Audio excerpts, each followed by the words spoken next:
On. Good morning. This is a public hearing of the Chatham Conservation Commission being held on Wednesday, February 24th, 2021, in accordance with the provisions of the Mass General Law, Chapter 131, Section 40, the Wetlands Protection Act, and the Town of Chatham Wetlands Protection Bylaw, Chapter 272.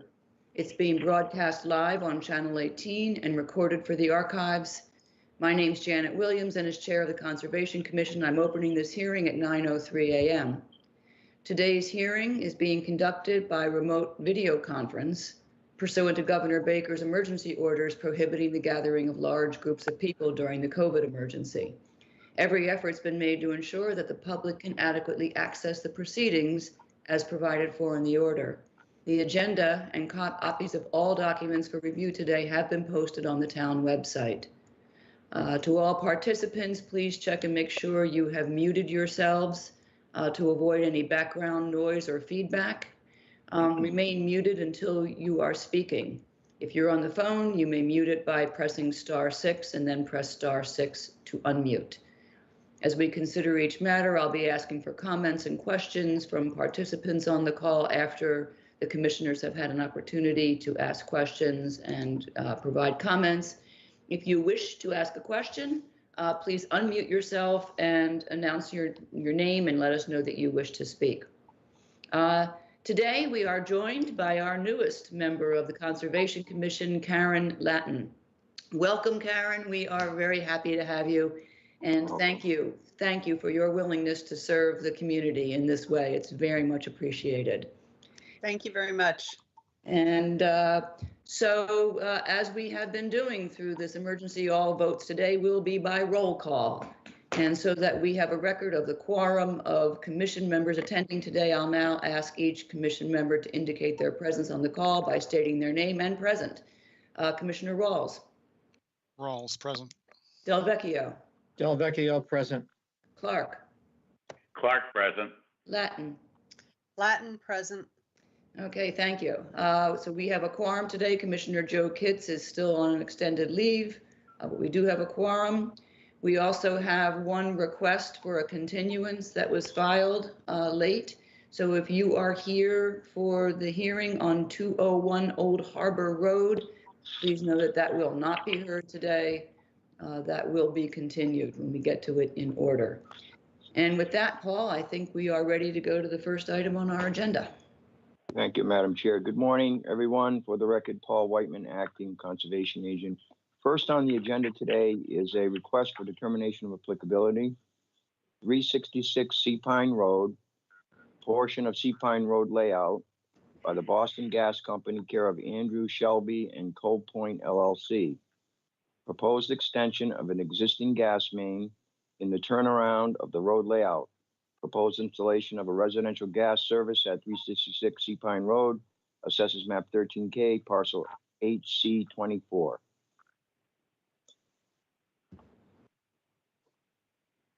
Good morning. This is Amanda Houle with Tie and Bond. I'm attending this morning on behalf of Boston Gas Company. Okay, very good. Thank you. Good morning, Ms. Houle.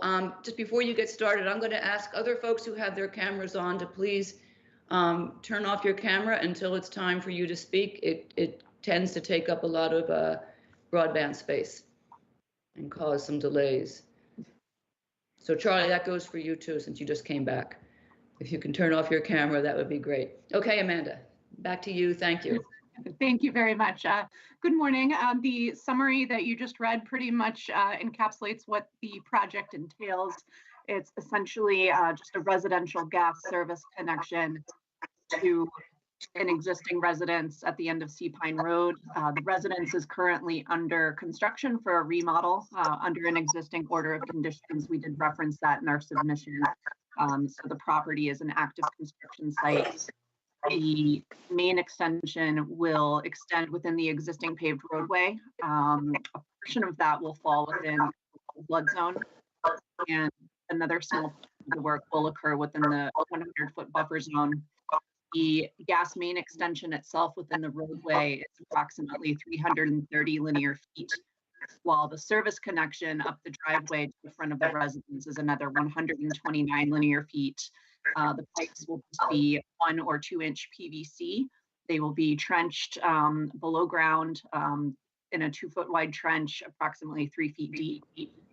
And they will be backfilled and restored in kind. So thank you for pulling up that figure. So the red and white line is the gas main extension. You can see where it starts from the end of the existing main in the cul-de-sac on T-Pine, and then it travels northeast, whereupon the line type turns to a yellow and black line. So that indicates the service connection where it enters the property and to the front of the house that's currently being remodeled. The blue shading indicates the coastal flood zone. So we have approximately 133 square feet of temporary impacts within the flood zone. And then the green dashed line is our buffer zone to variety of resources that border on Bassing Harbor, including Coastal Bank, Salt Marsh, and Coastal Beach. So we have approximately 254 square feet of impacts within the buffer zone itself. These will be restored in kinds. The paved areas will be restored to pavement, and then the portions on the residential property will be restored as part of the final landscaping and site restoration for that residential construction project. So it's fairly straightforward. With that, I'd like to turn it over for questions. Okay, thank you very much. We've been through these before, so we appreciate the care that is taken in these applications. So I take it that this will take place while construction is ongoing on the property and prior to the final landscaping and mitigation, because you're Correct. cutting through some of that area, and then that will go forward as it's planned and as we are being asked actually today to give final approval to that. Okay. Exactly. Okay. I will open it to questions. Any questions from other commissioners? I had a couple. Sure, Tom, go ahead. Just going over from the last hearing. Are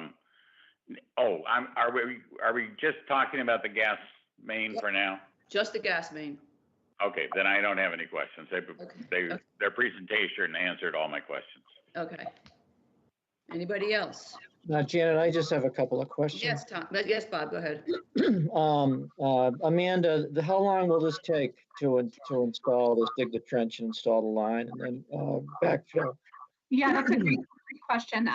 Typically, weather depending, these crews are able to install about 150 feet of trench a day. They only trench the extent that they're able to backfill at the end of each workday in accordance with the minor activities and the Wetlands Protection Act, because they don't want to leave any trench portions open overnight. So generally it's 100 to 150 linear feet a day. So this should take, based on our total gas line length, probably 3 to 4 days. 3 to 4 days, and you'll have erosion control measures in place. Absolutely, and there are some pretty robust erosion control measures already in place at the residential property, but certainly as needed along the paved roadway, BMPs will be installed. And then shortly thereafter will be paved, is that it? Correct. And the plants will be open for hot mix or whatever? The planting, so the portion that occurs outside of the residential property is all within the paved roadway. So there's obviously not any revegetation proposed there.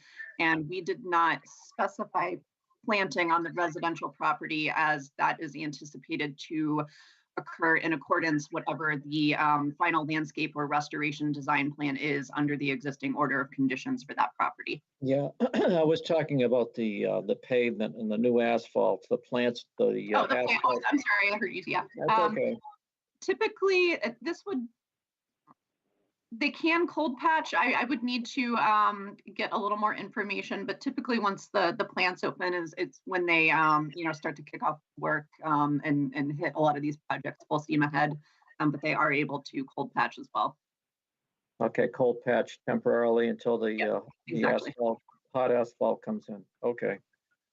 All right, that's all I had. Thank you. Okay, thanks, Bob. Any other questions? Any questions from anybody else on the call today? Hearing none. Is there a motion then for a negative determination for 366 Sea Pine?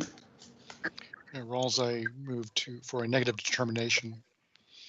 Clark, second. Okay, roll call vote for a negative determination for the Boston Gas Company project at 366 Sea Pine. Commissioner Rawls, Aye. Delvecchio, Aye. Clark, Aye. Latin, Aye. and I vote aye as well. That's unanimous. That's been approved. Thank Thank you. you very much. I appreciate your time. Okay, I'm hearing there's a fair amount of feedback. So can everybody make sure that they are muted? There we go. And that's better. Okay, Paul, moving on to the next one.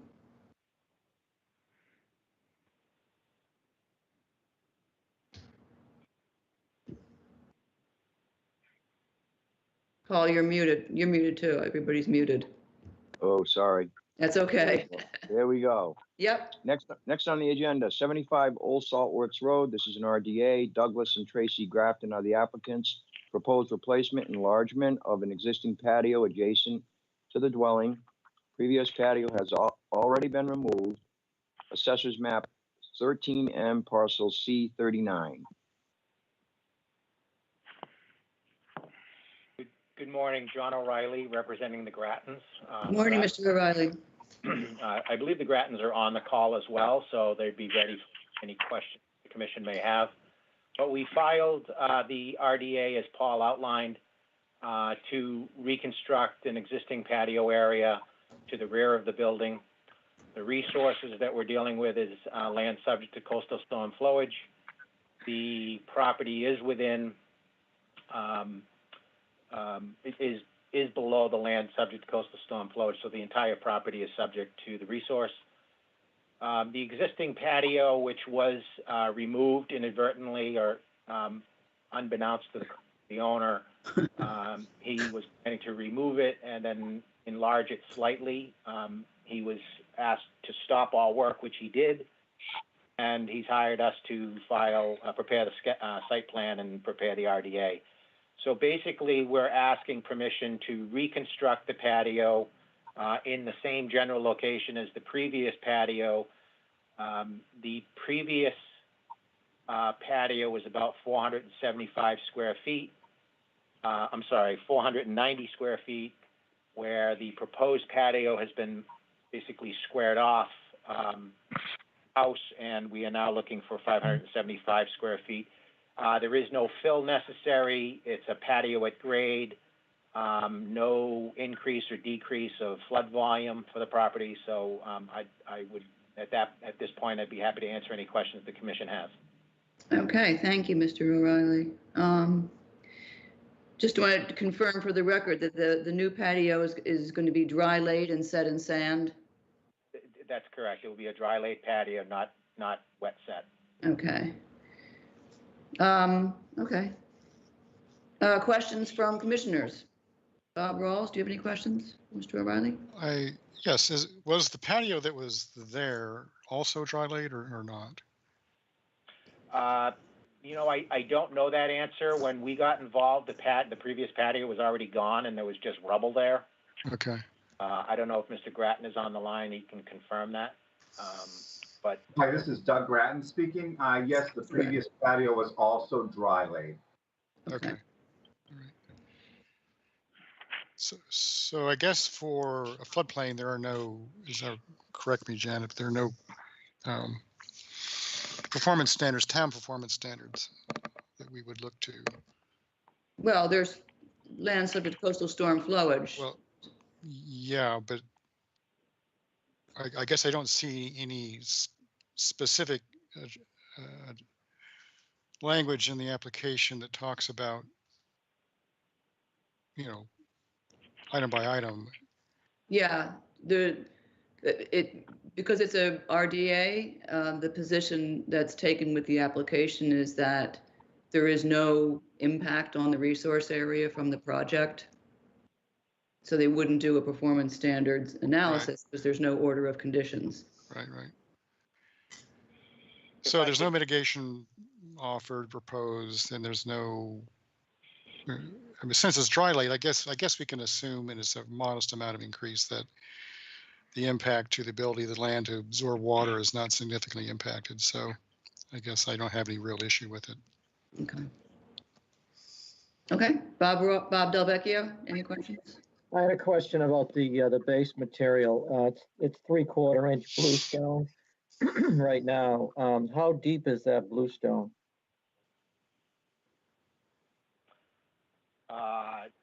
I'd be guessing if I gave you any dimension. I really don't know how deep it is, but the plan calls for the rubble that's there and the gravel there to be removed and then augmented with the sandy material for the base of the pavers.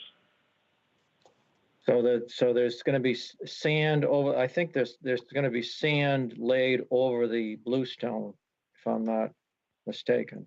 Yeah, you're going to need to have some type of sandy product over the bluestone to, properly lay the blocks. Right, but you don't know how deep the bluestone is. Should be at least a couple inches thick. Just having seen the site, I'm sure there's a couple inches there. I just can't tell you if it's 6 or 8 inches. Yeah. I did some, I'm speaking, there's 6 inches of the bluestone chips. Okay, so like 6 inches. Yeah, so that provides for good drainage. Okay, good enough. That's all I had. Thank you. Okay, thanks, Bob. Tom, any questions? Just a couple of quick ones about the site in general. I was wondering, what's the vegetation on either side of the patio? Family lawn. It's lawn, yeah. Is this what's referred to as a Cape Cod lawn, or is this fescue that's irrigated? It's fescue that's irrigated. Okay. And I noticed, since this is an RDA, I guess they would not include a calculation table, because I noticed it was missing. Generally not on an RDA application, because the bottom line of the application is that there is no significant impact at all on the resource area. Okay. But we can see from the numbers that it's what, roughly 60 square feet. Right. Does the house have a FEMA foundation, given the fact that it's in a floodplain? It does not. No, it has a full foundation. Okay. Those are the only questions I had. Thank you. Thank you. Any other questions? We do have a letter from an abutting neighbor. I'll just read this from Henry Herbst. Thank you for having sent the description and the plot plan for 75 Old Salt Works Road. At the present time, our only concern is how close the proposed patio is to the property line between our two properties. I've attached a photo of the space. The fence is on our property, 6 inches inside our property line. We appreciate your attention to this matter. I'm assuming, since our letter from the coordinator for the Zoning Board of Appeals, who indicated that nothing is required from ZBA, that there is no setback issue, I would just urge Mr. Grattan to engage with his neighbor and make sure that everybody is comfortable with the spacing back there. Yeah, the patio doesn't encroach on the neighbor's property. Yeah. Okay. Any other questions or comments? And if not, is there a motion for a negative determination? Rawls moved for a negative determination. Clark, second. Roll call vote for negative determination for 75 Old Salt Works. Commissioner Rawls? Whoops, aye. You're there. Is that an aye? It's an aye. Delvecchio? Aye. Clark? Aye. Latin? Aye. I vote aye as well. Negative determination is approved. Thank you, Mr. O'Reilly. Thank you very much. Have a great day. You too. Thank you. Okay, Paul, moving on. Okay, now we're moving on to the next item, which is a request to amend an existing order of conditions, 0 Claflin Landing. This is long. And 380, 374, 366, 356, 346, 332, 324, 326 Shore Road, and 308 Shore Road, CBI owner LLC, Capital Properties, and applicant Jenny Acres Ludwig Trust. That's the number 308, owner SE10 3320. This is a request to amend an existing order of conditions under 3320 to include nourishment for 3 additional areas along the Chatham Bars Inn shoreline at 0 Claflin Landing. Assessors map 16E, parcels F13, F1, D3, and map 16F, parcels E2, E3, E4, E5, E6, 7, E8. End. Thank you. Yep.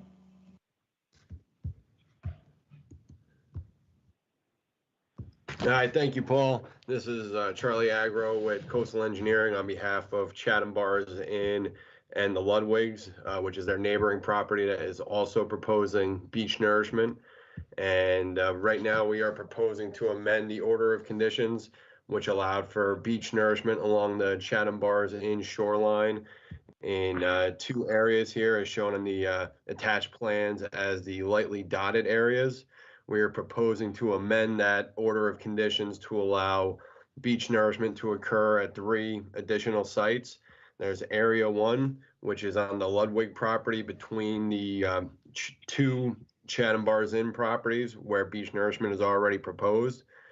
Area 2 is the upper beach area where there is some seating areas and a fire pit. And then Area 3 is the area around the existing dock where we're proposing beach nourishment to be placed below the mean high water line. Essentially, the proposed work is the same as what was originally permitted. Beach nourishment will be supplied to the beach through a adjacent dredging project from Chatham Harbor or another nearby dredging project, or an upland source, sand from a sand pit or a dredging project from another area. The proposed beach profile for Area 1 is essentially the same as the previously permitted beach nourishment areas.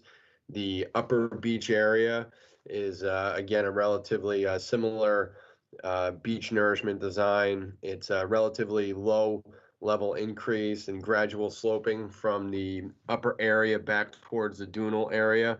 The proposed volume at both Area 1 and Area 2 is approximately 500 cubic yards.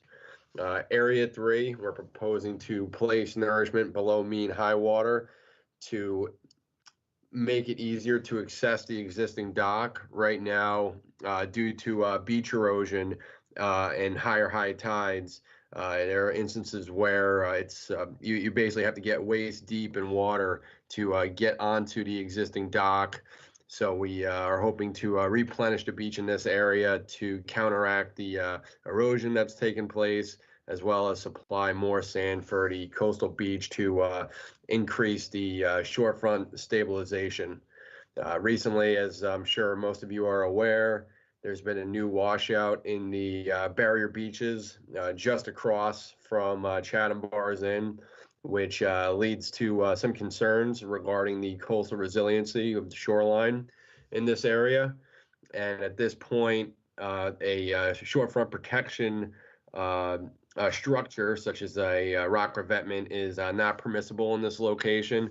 So beach nourishment is really the most environmentally friendly and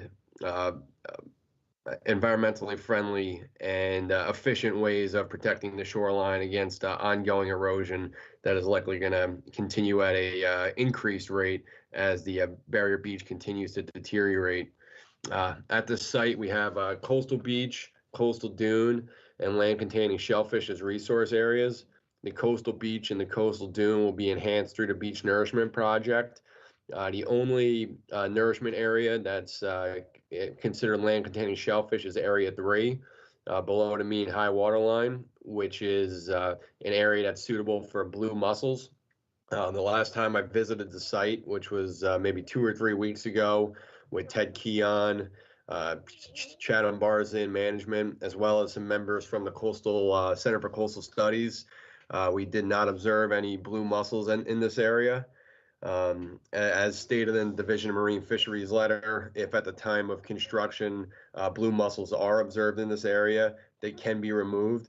Blue mussels typically live on the seafloor itself in intertidal areas. They don't usually burrow themselves into the ground, so they're usually easy to identify.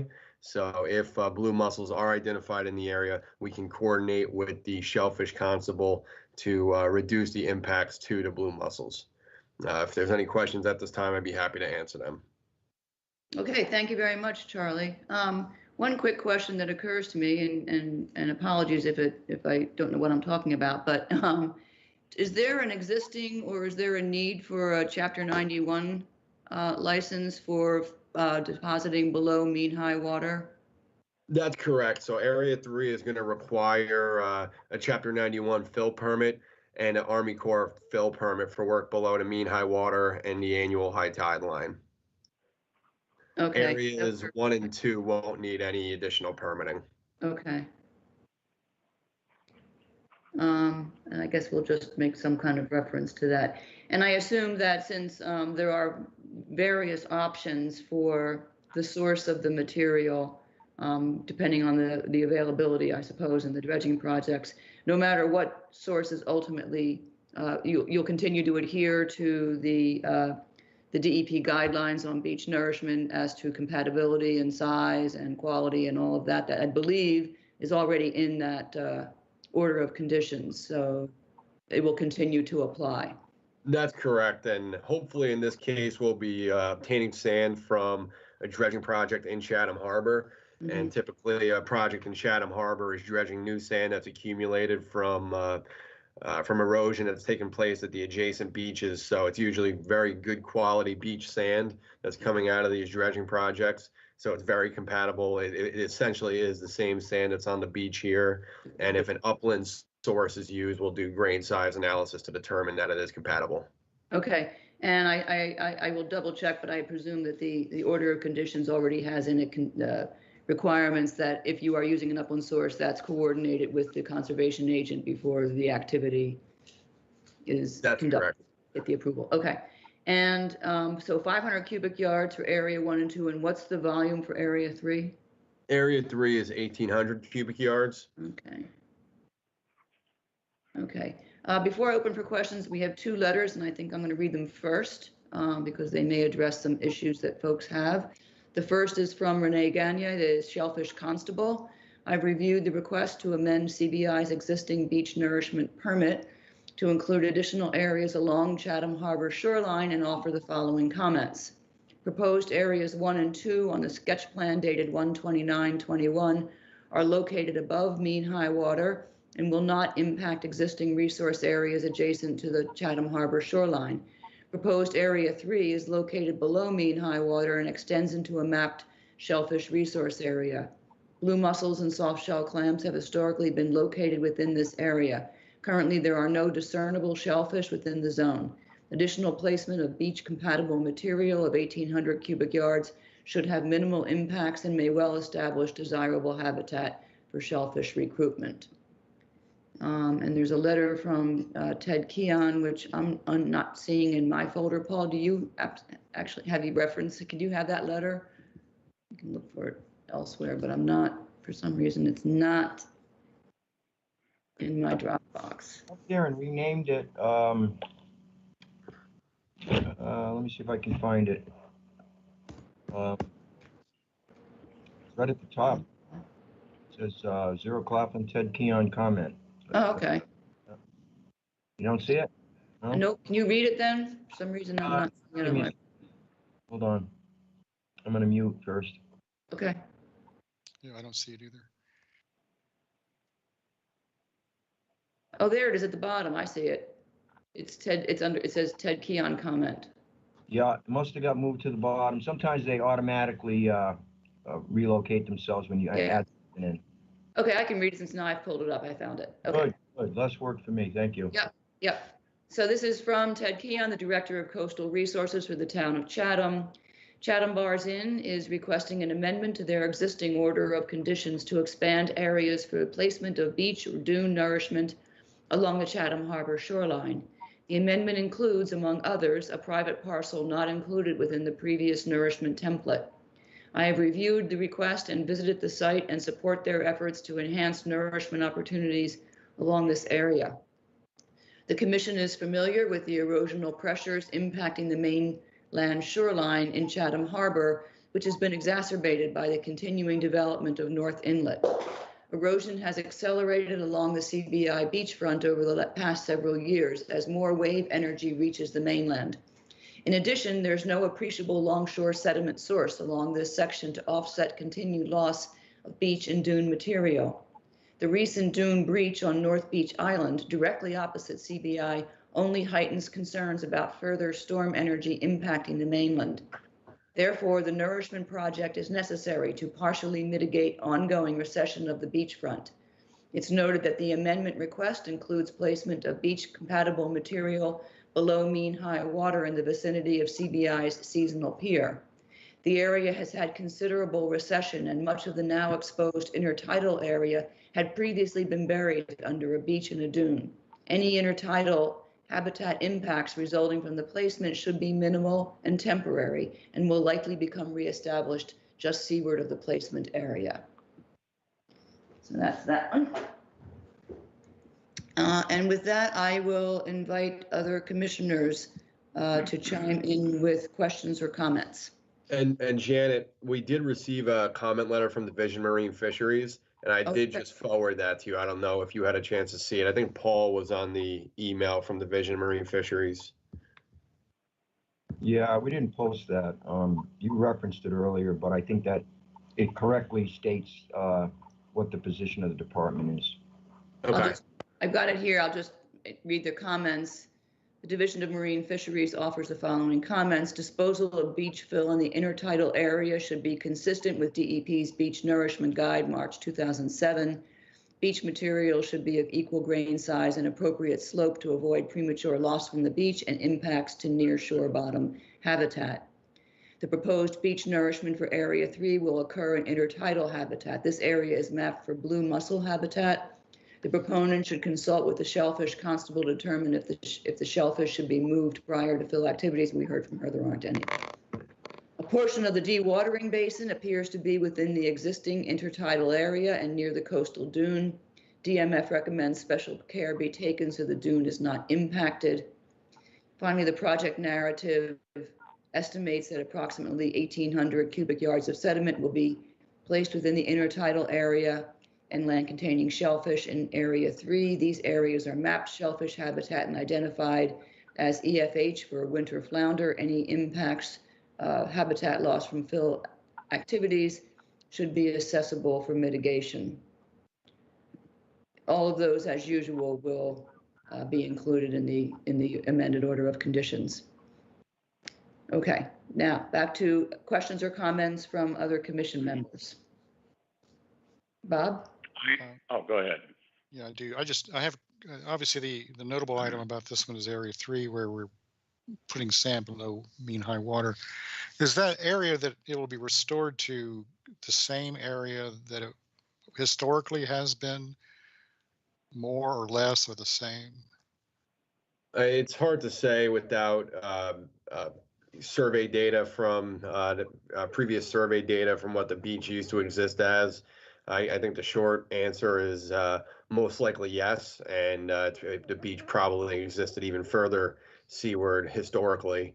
And like I previously said, it's been brought to my attention from Chatham Bars Inn that they used to, their dock has been, I guess without survey data, the only thing you can really reference is any structures that are out there, which is the dock. And I guess years ago, and by years ago, I mean a couple of years ago, they used to be able to walk right from the beach onto the steps and go right down the dock. Recently, within the last couple of years, we've extended the dock landward because the beach has eroded to the point where you had to walk through the water to get to the dock. And now in the last couple of years, it's gotten even worse to the point where I guess during higher high tides And even in regular high tides in the summer, you have to wade through the water, which can be knee to thigh deep at some points to get to the dock, which just goes to show that the dock itself hasn't moved and hasn't changed, except actually moving landward, which just shows the level of the erosion over time. So extending the dock further would not, in your view, be considered a viable alternative to filling in? It could be a viable alternative as well, but we recommend at this point increasing the nourishment area in this particular area below mean high water. We are also looking into expanding the nourishment footprint below mean high water across the shoreline. As Ted stated in his letter, and as I stated earlier in the presentation, the outer beach there continues to deteriorate and erode over time, which may increase the amount of wave action that's going to be impacting the shoreline here. And really the only way to mitigate continued erosion is to increase the volume of sand that's on the beach to offset the volume of erosion. Because at this rate, the erosion is just going to increase. And really the only way to combat that is by placing more sand in the area. And if you don't place more sand in the area, as Ted concluded with the letter, other measures that may be more drastic would have to be taken. So it sounds like you will be coming with additional submissions later for more nourishment along the beach. That's correct. Yes, we decided to start here with the upcoming dredging project, which will hopefully take place this spring, and get this project completed. And then eventually we're planning to come back with a larger scale beach nourishment across the shoreline. Okay. Okay. I don't have any other questions. Okay. Bob Delvecchio, questions or comments? Yes, Charlie, I noticed on the plan that you're going to be spacing the beach grass at 18 inches apart. Usually we see 12 inches apart. Why the increased spacing?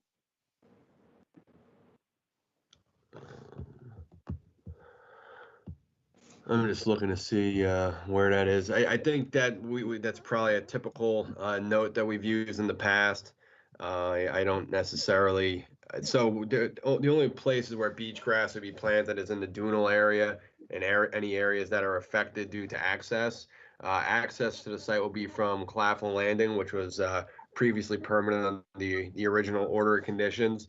We are proposing an access from Claflin Landing across the lawn at Chatham Bars Inn and through the dunal path to get to area 2, the upper beach area. So any disturbed beach grass during construction would be replanted. I don't see an issue with specifying 12 inches off center if that's what the commission recommends. Okay, yeah, I'd like to see that a little bit more dense, the I planting. believe that's the standard that was used in the original order of conditions as well. So mirroring that, you don't want consistent conditions in an amended order. Yeah, so was it 18 or 12, Janet? I think it was 12. Oh, okay. And also, is there any way to stop the erosion, like the wind-blown erosion, like in the wintertime with fencing or anything like that? That may be worth looking into in the future as well. At this point, on the actual seaward face of the dune, from these last couple storms that we had late January, early February, we lost about 3 to 6 feet of dune in certain areas along the shoreline here. And when you have the waves hitting the dune, any windblown sand in those areas would be washed out anyway. That would be captured by the fencing. But in the adjacent upper dunal areas, fencing could be a good solution here, which we'll be looking into in the future. Yeah, but it's not part of this amended order, though. Not part of this amended order at this point. We're looking to we're basically looking to include the 3 new areas of beach nourishment with the original permit, and we're looking to expedite it as quickly as possible to try to get everything permitted in time for a dredging project, which will hopefully take place this spring. With the county dredge schedule right now and the weather and everything else, it's a bit of an uphill battle to get the work completed this spring, but we're hopeful that everything will come together. Okay, that's all I had. Thank you. Okay, thanks. Tom? Yeah, I just, in light of the extensive established dunal areas, was wondering if you had given consideration to using this area for a living seashore project in order to help stabilize and protect the entire stretch. Not at this point. At this point, we're just looking to increase the amount of volume along the beach to counteract the levels of erosion. I think I think the dune fencing is a good option, especially in the wintertime. Some temporary dune fencing in the dunal area behind the dune crest. So in the areas here, I don't know if you see my mouse, but these could be viable areas for dune fencing to hopefully increase the elevation of the top of the dune. As far as a living shoreline, what exactly do you have any examples of what you're thinking? Well, it's a fairly elastic concept, I'll freely admit. NOAA has a lot of useful information on the establishments of such shorelines, but just basically as a way of stabilizing the entire area. I mean, you do have very extensive and it would seem fairly well established dunal areas that it would be useful to protect them long term. In other words, instead of maybe it could work with beach nourishment, but also it could help to maybe minimize the amount of nourishment that's needed. But I just throw that out there as something to consider rather than coming back every 6 months or every 9 months to us to ask for more nourishment. Right. Well, now with the application that we're currently in the preliminary phases for that we're looking to pursue after this construction, that would basically permit the whole stretch of shoreline that they own. I don't want to get too far into it at this point, but in conversations that I've had with Ted Keon, the town of Chatham obviously has some a lot of dredging needs right now in and around Chatham Harbor. All of the beach erosion has displaced the sand into the inlets. So basically all the sand that would be great to protect these beaches is in the inlets, making it hard for fishing boats to get in and around their inlets there. So it's kind of, so right now there's an obvious need for dredging, but there's not a lot of places along Chatham Harbor to place the sand. And in talks with Ted, this is really an ideal shoreline for the placement of the sand. As you can see in the plan below the mean high water line here and in the intertidal zone, the contours are very gradual, which means there's a lot of room to place a pretty significant volume of sand. As you can see with Area 3, it's not a very large area. However, we're able to fit 1,800 cubic yards in there while maintaining a 10-to-1 slope, which is a naturally sloping shoreline, which is ideal in how you want the beach to be. So this is really looking in the future for the dredging needs the town is going to have, which they already have, and they're going to probably require more and more dredging over time and more frequent dredging. They're going to need places to place the sand, and this is a great place to do it. And that's why we're looking to do beach nourishment here and to expand our beach nourishment footprint to be able to handle as much volume as possible. But we will also look into other ideas of what we can do with the dune, as well as fencing and living shoreline methods as well. And I appreciate the suggestion there. I'll have to look into that a little bit. All right, that was the only comment I had, Janet. Okay, thanks, Tom. Any other questions or comments from anybody?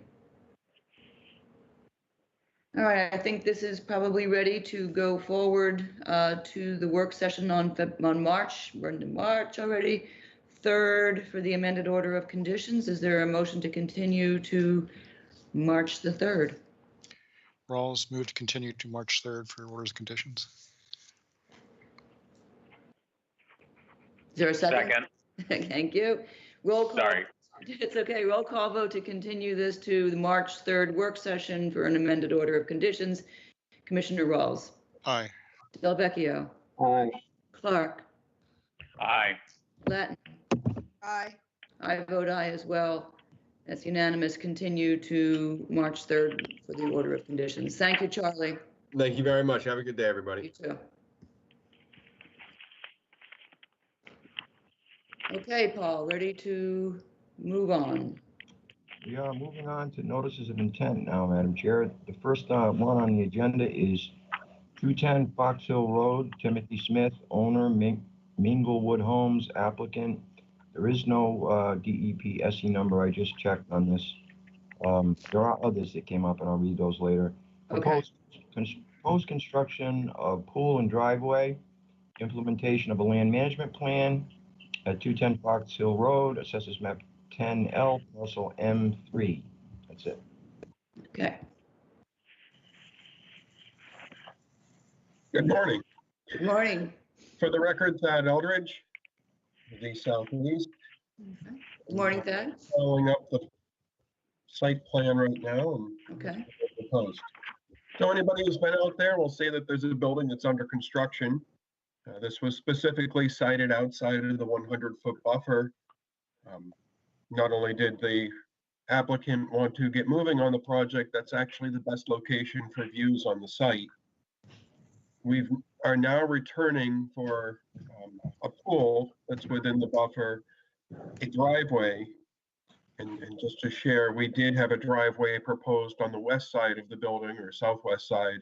It was very steep, and we had the intention of coming back with permission for this. You may have noticed that it's a sea of invasives out there, and now we have Crawford Land Management coming in to remove the invasives on the property. Jen Crawford is on the line and can certainly speak to more of that. We, other than the land management plan, we're not doing work within the 50-foot, and the runoff from the associated hardscaping is all being redirected into bioretention basins. Jen would like to add anything? Absolutely. For the record, Jen Crawford for the applicant at 210 Fox Hill Road. So we did propose a land management plan for this parcel for a large part of it. Awesome, Thad. Thank you for bringing that up. I have it on my screen as well, but if you have it, we're good to go. So there is some mitigation requirement for the small amount of work happening within the outer buffer zone. The required mitigation for that work is around 1,900 square feet, and we have proposed specific mitigation planting at 2,100 square feet, so we more than meet that requirement. In addition to that, the applicant would love the opportunity to manage the invasive species that are here, which is basically everything. We found really no notable native species existing on the parcel, and that was even before construction on the house outside the buffer zone began. So in terms of wildlife habitat value, it's pretty low quality, to say the least. So along with the mitigation portion, we also have a large restoration area that we would love to obtain permission for. The restoration of a parcel like this that is basically shrub honeysuckle and bittersweet is about as easy of a restoration project as you can get. So it's an easy restoration project that's a win for everybody. Thad mentioned the bioretention basins. Along with our mitigation plan, we also specified a seed mix appropriate for those bioretention basins. So that is all listed on the plan for you. Honestly, it's pretty straightforward, so I'm happy to answer any questions about it. Okay, thank you very much, Thad and Jen. So just to clarify, the entire site is overwhelmingly invasive species. So there's very specific mitigation around the pool terrace The rest of it, as I read the proposal, is optional, we'll say. Part of it, so the part on the far east, the voluntary pollinator meadow, is that part of what is going to be done? Yes. And the optional part on the west side is more hopeful and in the future? Yes, that's correct, Janet. And the reason why we want to obtain permission for that piece on the west side as well is because if the applicant is going to move forward with that, we wanted to, if he is going to move forward with it and he's going to move forward with it right away, along with the area on the east, we wanted to make sure that we have permission for it up front so that there would be no delay and that the parcel as a whole could be implemented, because we were afraid that if we were to want to add it and come back to amend the order, we would then be pushed off until another season. So that's why that is listed as optional, just so we have the ability to execute it. And the applicant understands that if he is to execute on that optional piece on the west, that it needs to be able to be done in its entirety. It's not a kind of a pick and choose kind of a thing. It's either an all or nothing. Right. Well, that was my question. So in order to develop this and do the construction that's involved here, is the first step then to clear all of the lot and clear all the invasives out first? Yes, so there would be no grading work or anything like that associated with the meadow areas other than what's shown within the limit of work for what's necessary for the house. Mm-hmm. Other than that, yes. And these species that happen to be there are very, very easy to remove and to control for the most part with simple root grappling. So. Yeah. The removal of them would go very quickly, and that means that the area could then be seeded and stabilized very quickly as well. So in the interim period between the clearing and when the time is right and everything is in place to do the optional pollinator meadow on the west, what is the condition of the site during that period?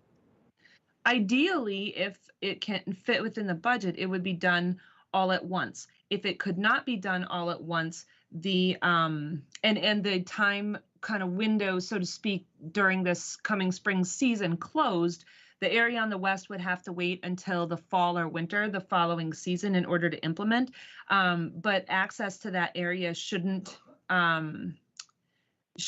can be accomplished from the upper portion of the site. So access to that area shouldn't have any sort of negative effect on any of the other work that has already taken place. So it shouldn't be an issue. That driveway should provide adequate access.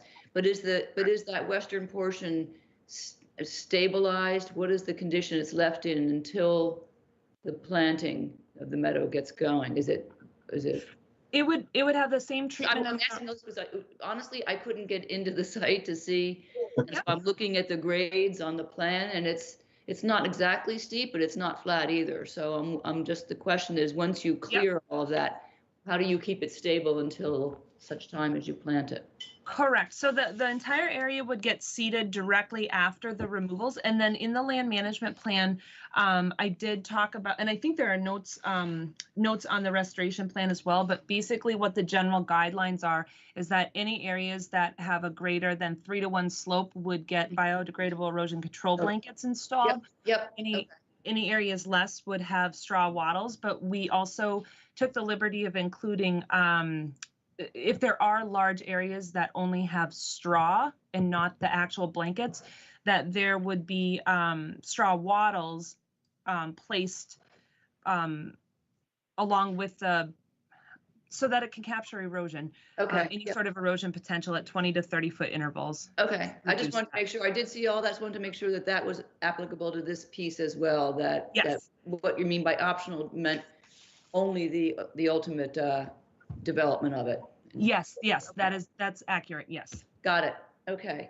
And just to confirm, the pool will be a saltwater pool, and the patio around it dry laid, and the driveway within the jurisdictional area also dry laid. Do I take it that the part of the driveway that is out of jurisdiction which is rendered on the site plan as a slightly darker gray, is that to be paved?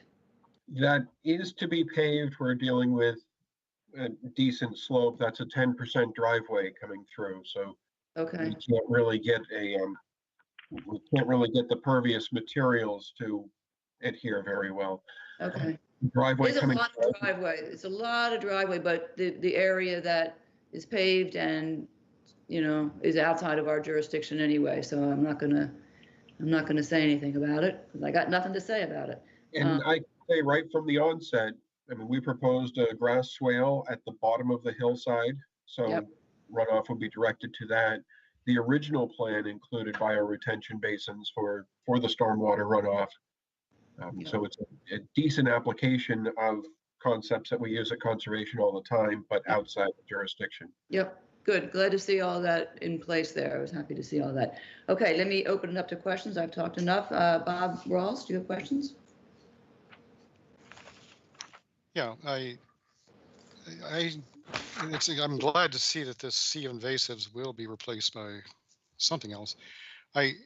My questions are on the, I guess it's the east side. There are some trees sort of at the tip of the property. I don't necessarily see them, or I may have missed them on the planning plan or some sort of plan showing that they're there and will be removed. I assume they're going to be removed. The trees, I believe, are actually closer to the intersection and outside of the property line. Oh, they're outside the property. Okay. So they will be staying there then. They didn't look in very good shape. Yeah, I think when I looked at it earlier, I believe that the big one that's down on the end there is a little leaf linden, if I remember correctly. And Ken is absolutely right. Those trees are within the road layout. Okay. Why, I guess my next question is, why are we talking about a pollinator meadow instead of a mitigation that would offer habitat in addition to attracting pollinators? So one of the reasons for that is that that entire area is not required as mitigation for the project. So the applicant approached us wanting to know what could be done to increase the wildlife habitat value, but that could be done at an economical scale that would also provide high quality wildlife habitat. And as far as pollinator meadows go, that type of plant community is actually in great decline and very, I don't want to say rare, but is not nearly as abundant as other types of plant communities found on Cape Cod. And this is a perfect location for it. Pollinator meadows provide such foundational plant species for insect life and therefore feeding birds and helping fledglings, as well as providing hunting grounds for raptors. Pollinator meadows are very, very high quality wildlife habitat. And I think that this site and the parameters surrounding the development of it are the perfect opportunity to provide something that is not prevalent, to be quite frank. Yeah, I'll agree with you that they're not they're not all that common. I guess I don't quite understand your statement that they provide habitat. But they certainly provide food value for insects. So it's really a matter of cost, is what it sounds like. It's both. It's a matter of cost efficiency as well as a matter of being able to provide a plant community that provides foundational support for every other larger animal and mammal that lives on Cape Cod. Without insects, we have nothing. Oh yeah, in the big scheme of things, yes, I would agree with you on that, but not in the local sense. Will there be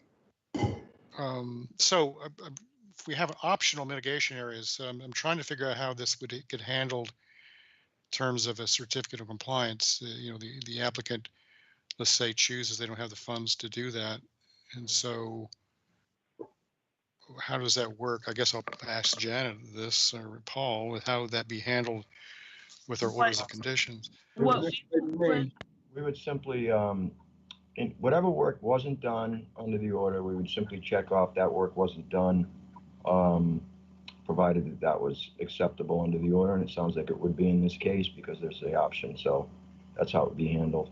So since it's not required, mitigation. Okay. Yeah, and the only other thing that struck me about this application was, I think the one that Janet already mentioned, is that there's a tremendous amount of hardscape associated with the Lotto driveway, but as was already discussed, most of it's outside of our jurisdiction anyway, so there's little we can say about it. Anyway, I think that's all I have. Okay, thanks, Bob. Bob Del Vecchio. Yes, Thad, the pool fence, you say an optional pool fence, what, versus the auto cover? We are proposing an auto cover. We like to leave the option because there are insurance companies that mandate the pool fence and not just the auto cover. Right, There are also people that are concerned with safety and want the fence.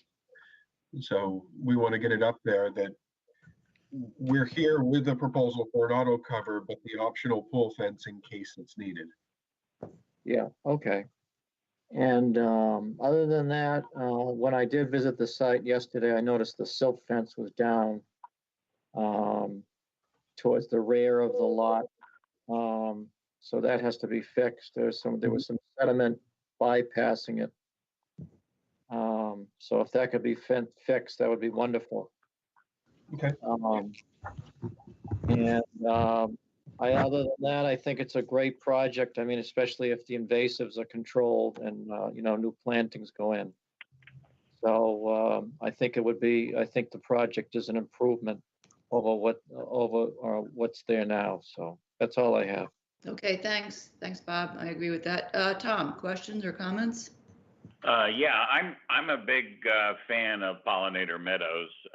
There's been some recent research published within the last 4 or 5 months that has noted that such sources of pollen enhance the immune systems of wild bees, which are responsible for much of the pollination that goes on around here. And so I think that's an excellent choice of a planting for that area. I did have one question for Tad. Your bioretention basin on the let's see, it's the southwest side of the house. You have a swale indicated for overflow, and I was concerned whether or not the overflow would lead to erosion along that area. And although it looks like there's maybe some plantings or something to go in the swale, I couldn't tell. So on the restoration plan, the swale portion that's coming from that upper northwest portion of the site would be vegetated just as with the same species as the pollinator meadow. And with the types of grasses that are specified and the deep fibrous root systems that they have, I don't anticipate that once those species are established that there would be any sort of erosion within that area. And in the meantime, while they're becoming established, that's why we have the biodegradable erosion control blankets as well as straw wattles specified if they're necessary. But once those grasses are established, they're pretty awesome. And the purpose of the first bioretention basin, not only to drain your initial runoff, but it's also to slow the velocity as it heads through the swale towards the second one. I don't know if anybody got into the construction side of the site, but there's a bit of clay out here, and there's a few patches of sand that we're taking advantage of where these basins are being placed. So they'll drain down to groundwater. Is that what you're implying? We have multiple groundwater here. There's a perched groundwater table on top of the clay, and then there's and that leaches through sandy areas to get to the more natural groundwater, the non-perched. How deep is the perched? it was right on top of the clay. I mean, it was within inches of the, within 3 feet of the surface when we started on the site. Okay, that was the information I was looking for. Thank you. That's all the comments and questions I have, Janet. Okay, thanks, Tom. One last question for Jen. Jen, I noticed that there's a small stand of trees on the western side of the property. I couldn't tell from where I was standing whether they are within the property. Do you know if they are, and are there any trees at all that are slated for removal with this? I honestly do not know if those trees are on the property line or off the property line. We could definitely, if the applicant decides to restore that optional area, that's definitely something we could bushwhack our way through and confirm with Thad beforehand. And we can confirm species as well. Okay. I'm more than happy to do that. Okay. Looking at Google Earth, those are pine trees. Those are located off the property on the Oh, they entrance. are. Oh. So they're just in that small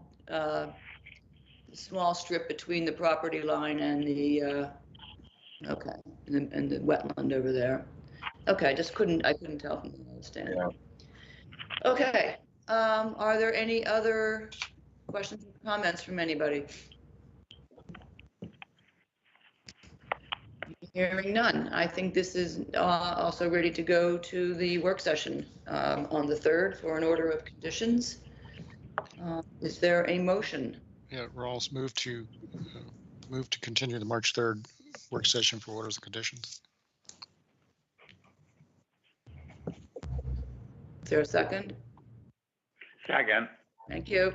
Roll call vote for continuing 210 Fox Hill Road to March 3rd work session. Commissioner Rawls?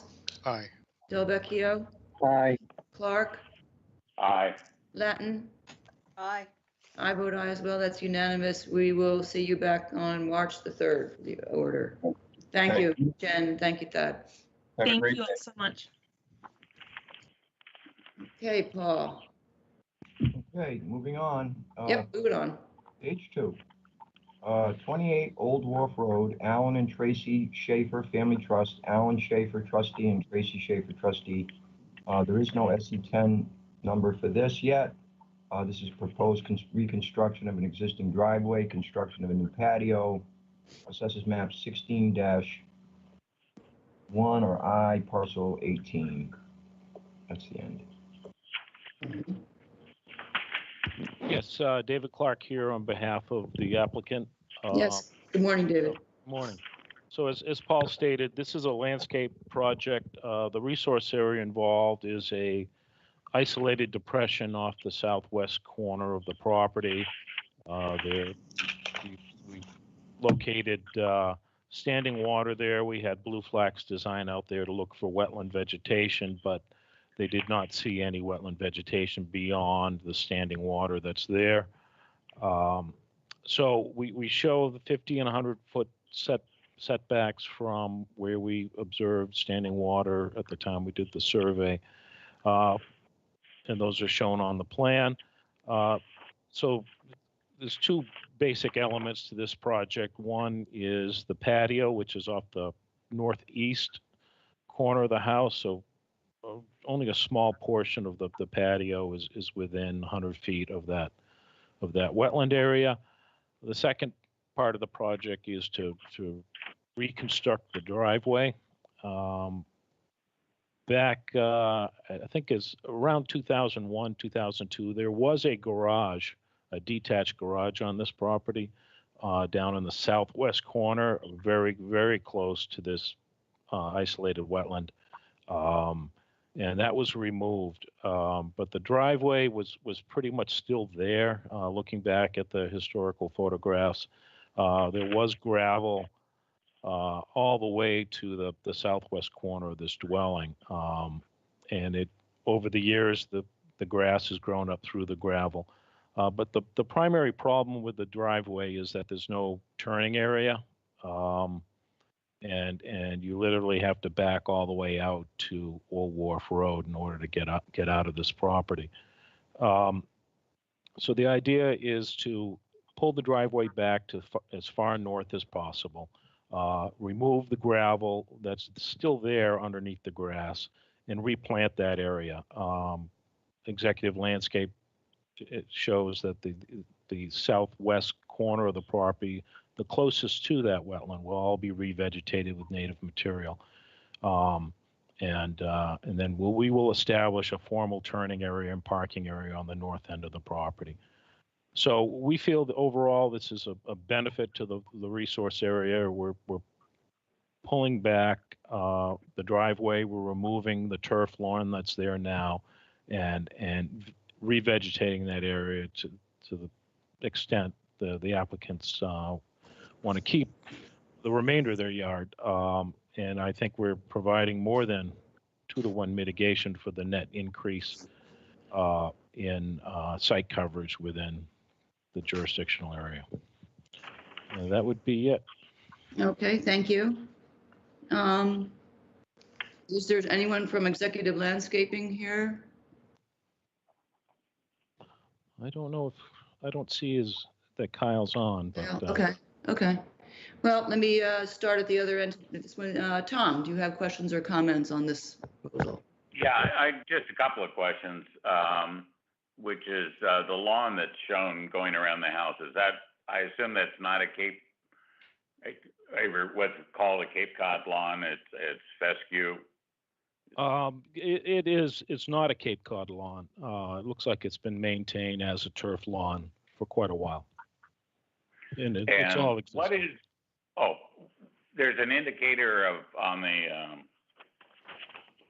a landscape plan showing existing vegetation on the south end of the property, and I was wondering what that was. That's. I don't know if it's natives or invasives, but that's the existing edge of lawn. And so the idea wasn't to go into that naturalized area to do any work. What he's depicting is the amount of turf lawn that's going to be removed and planted with native vegetation. Okay. Those are the only questions I had. Thank you. Okay, thank you. Bob Delvecchio? Yeah, I had a question on the landscape plan here. On the south end of the property where it says existing vegetation, like Tom mentioned, I believe that's English ivy. I was over there yesterday again, and I noticed a lot of English ivy over there. And I think those mitigation plants, those winterberry plants, will be too close to that ivy. And I think the ivy will end up choking out the winterberry. So if the winterberry was pulled away from the edge of that ivy, and we would, if we provided some kind of a maintenance lane between the ivy and the winterberry, that would suffice. Okay. Yeah, I don't think the applicants would want to lose any more lawn than they have to. So I think what we probably, in response to that, we would probably remove the ivy to create that buffer that you're looking for between the. Yes, that would work too. Yes, yep. Okay. And other than that,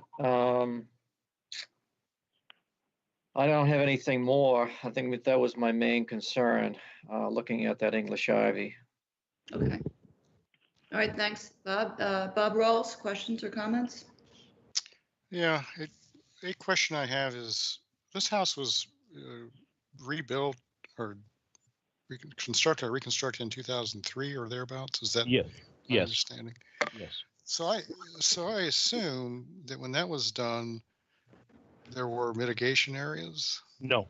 that were done. No, there's no order of conditions for that project. So I am assuming that it was either done as a request for determination or no filing was done at all. Because that wetland is not really visible in the summertime. It dries out. And so it was probably missed, or it could have been a request for determination. I don't know. The entire property slopes away from the wetland.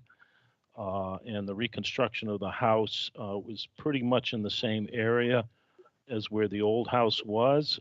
So it quite possibly could have been a request for determination because back then there was no disturb zone. I think that came into effect in 2006. And a lot of projects were permitted by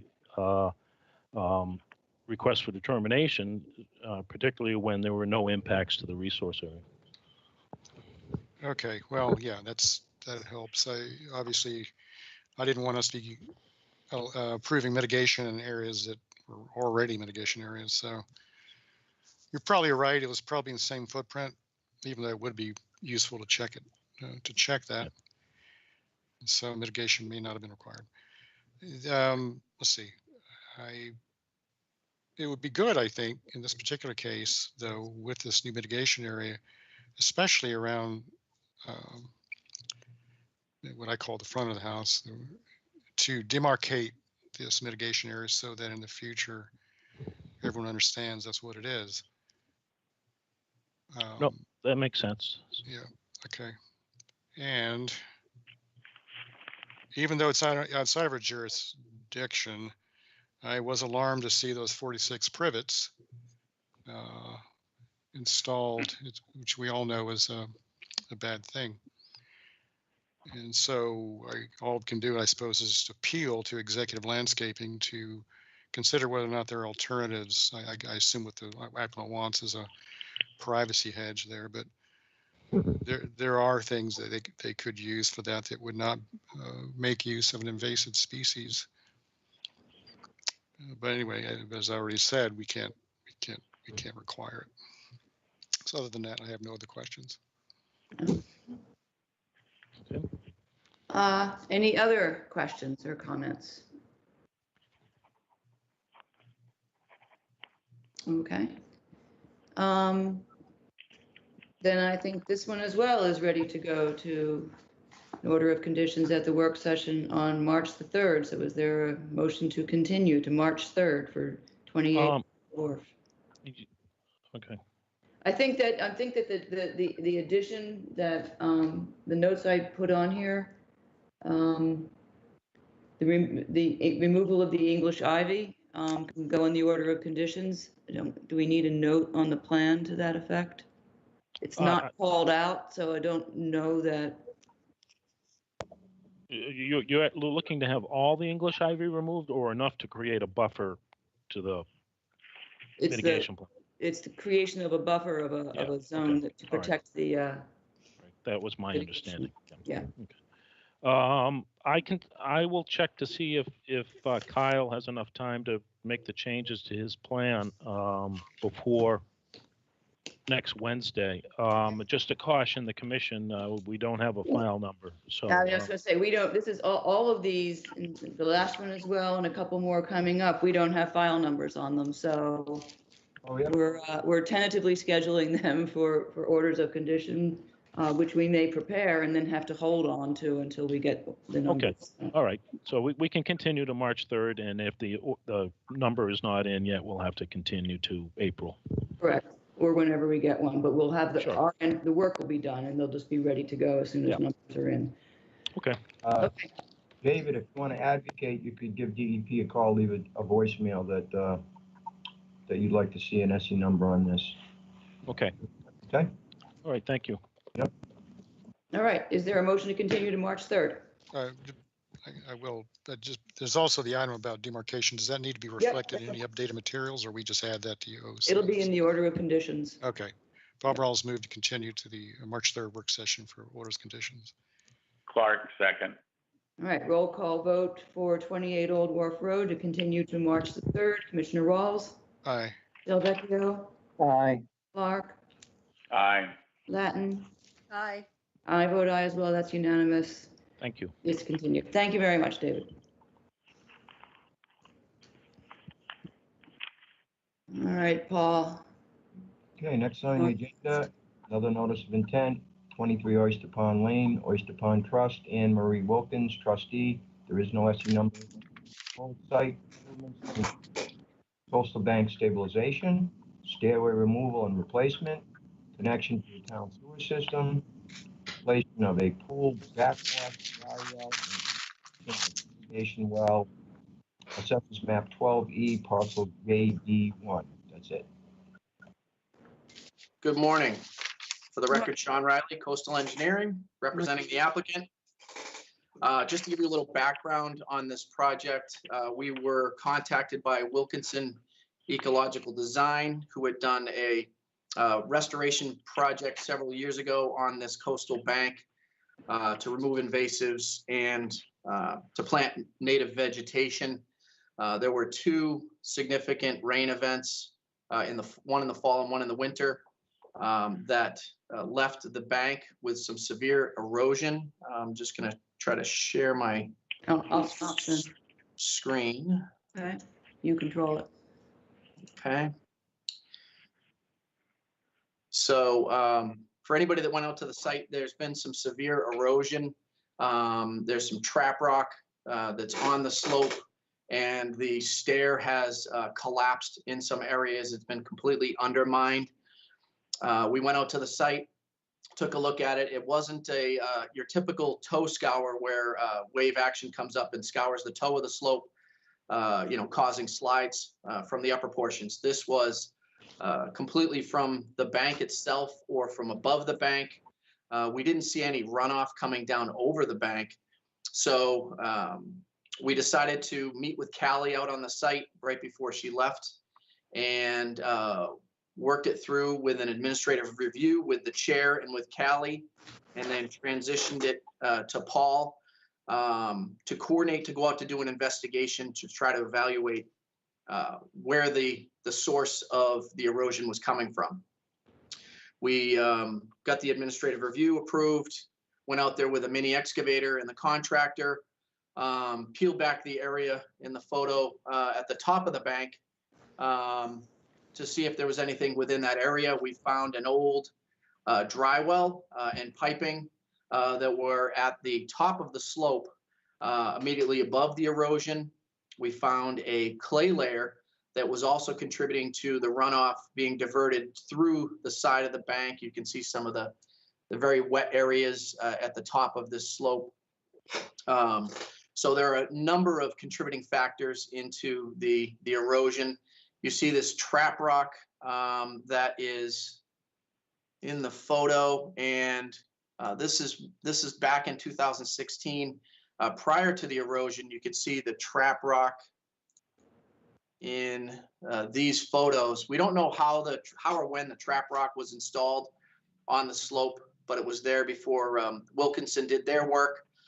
There's no filter fabric underneath the trap rock, and unfortunately, without any filter fabric or any root structure from plants, it really just directs the flow and channelizes the flow to exacerbate the erosion.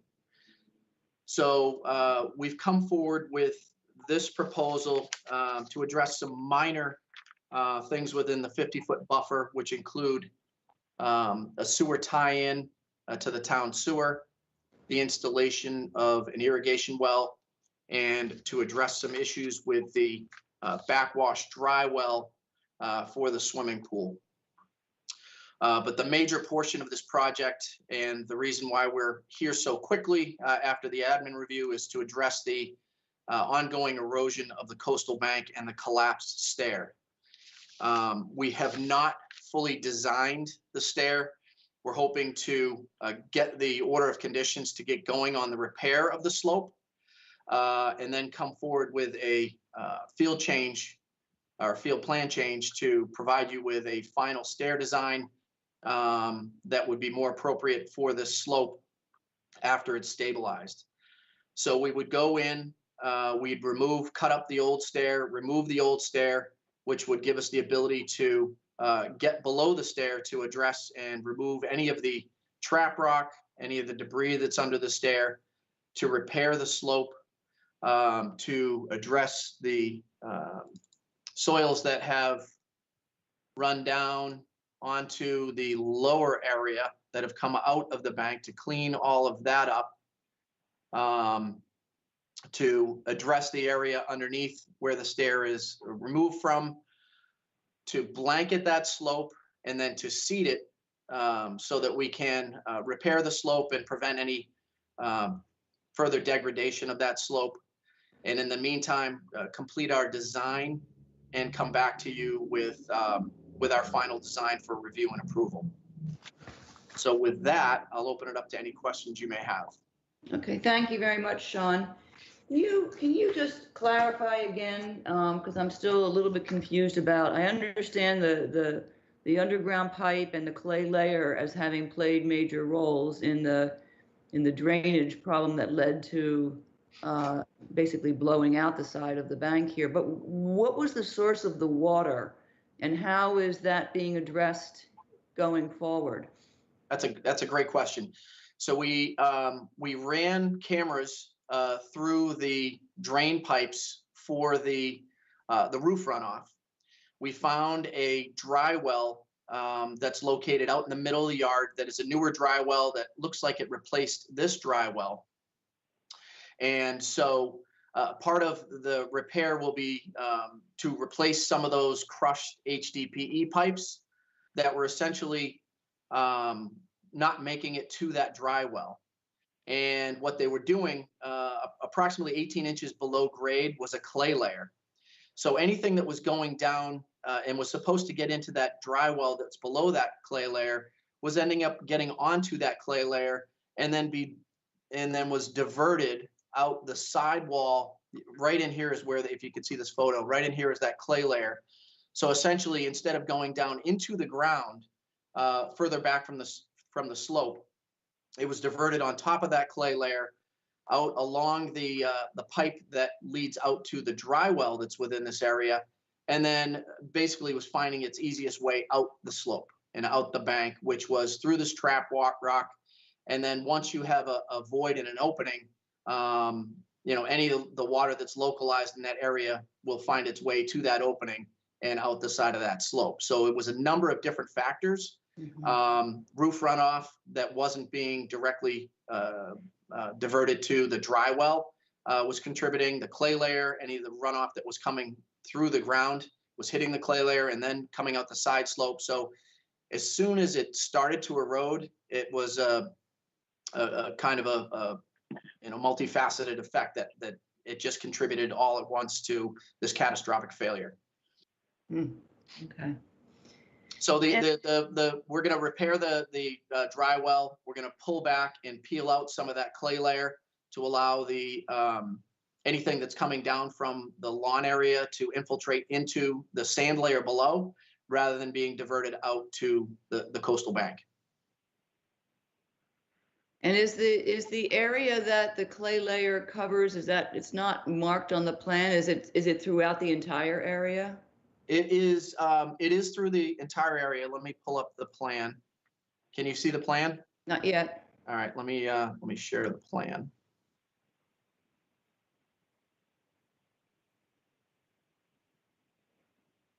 I'm sorry.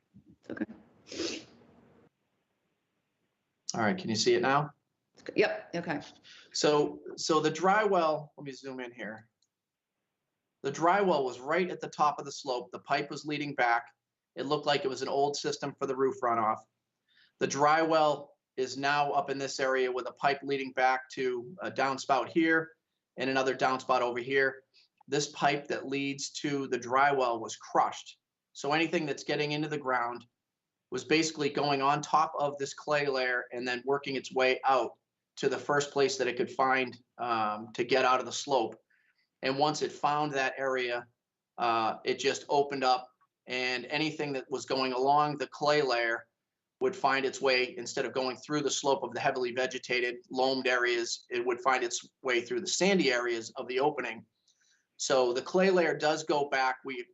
Anybody that went out there, you could see that we excavated back to about here, and it extended back as far as the area where we excavated. So I would assume that it went back to the area of the foundation. And so the idea is to cut back in the yard area that you see disturbed and remove that portion of the clay layer, backfill with clean sand, remove all the debris and the rubble and the trap rock that's within this scoured area, bring in material that's compatible with the composition of the soil within the slope, compact that, blanket it, replace the lawn area up top, and then blanket and seed the area, let it germinate and get the bank stabilized, and then come back with a stair design that will probably look more like coming up to a landing in here, and then a direct shot over to the starting point without that awkward walkway that's on the slope that's out there now. It will be more of a stair that's elevated above the slope, most likely with helicals that would provide greater support. Okay, got it. All right, let me open up to questions. Bob Rawls? Yeah, I don't think I have any questions about the heart of the proposal. It seems like it needs to be done, but I do have a comment to make about the next proposal that we will see, which is for the reconstruction of the stairs. And Sean, I would appreciate when you're preparing that to look into whether or not that chain link fence and the timber fence, when they were built, whether they were licensed, because I think those are elements that we need to ensure are authorized to be there. Okay. That's it. Thank you. Okay, good one. Bob Del Vecchio? Yes. Sean, you said something about the pool and a dry well for the pool. What was that in reference to? So looking at this plan there, if you were out to the site, there's a little shed here that has all the pool equipment. And there's a concrete slab patio that leads up to that walkway. And you probably didn't look, but that is basically undermined. The dry well isn't functioning. What that is they backwash the filters, and the backwash goes into the dry well, and then from there into the ground. And the dry well seems to be failing, so it's essentially bubbling up and eroding the area underneath the concrete, or settling out in this area. So we're looking to replace that backwash dry well with another dry well in the same location. Okay, so that's not really a drain for the pool. It's mainly just for the filtering system. Exactly.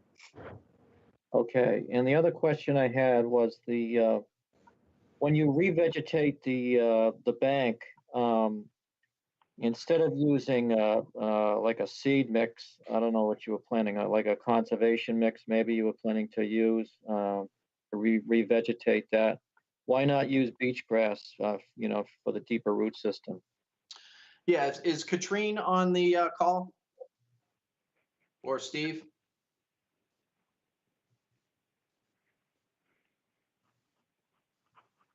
No, I thought I had a Wilkinson representative on the call. They provided. I guess you're all alone. I guess I'm all alone. They provided a protocol for the stabilization of the slope. Yep. Can you hear me, Sean? Yep. Okay, this is Steve. It's not appropriate to put beach grass on that whole area. We would use a mix of different grasses, because the beach grass would eventually die out in a situation like that. It needs more moving sand. So we would have a whole mix of different grasses like switchgrass, little blue stem, but we can certainly add beach grass to that. Okay. Yeah. Even if a little beach grass would help to hold that, that would be wonderful. Sure. Well, just to add on to that, when we do come back for the final stair location, we will be coming back with a final planting plan. We're going to be adding woody shrubs onto that slope as well to supplement this temporary fix. Right. Okay. That's great. Yep. And yeah, because I noticed there was some inkberry at the top too. Okay. I think when I looked at that from the lawn area, when I looked down all the way to the bottom, I noticed the silt fence was breached with sediment. So that should be fixed before we get another substantial rain event. Absolutely. And other than that, I think I'm all set. Thank you. Okay, thanks, Bob. Tom, questions, comments? Yeah, I have a question about, well, I'll begin with a question about the irrigation well that's shown on there. Why is that? Why is that being installed, and what will it be used to irrigate? Yes, so there is an irrigation system on the property, and the town requires either a dedicated metering pit for irrigation, or it requires a irrigation well. It's a more recent requirement of the town, especially with the sewer and the gauging of the sewer. They go through the water meters, and essentially a lot of people are now installing irrigation wells, so they're not being double dipped with water usage and sewer fees.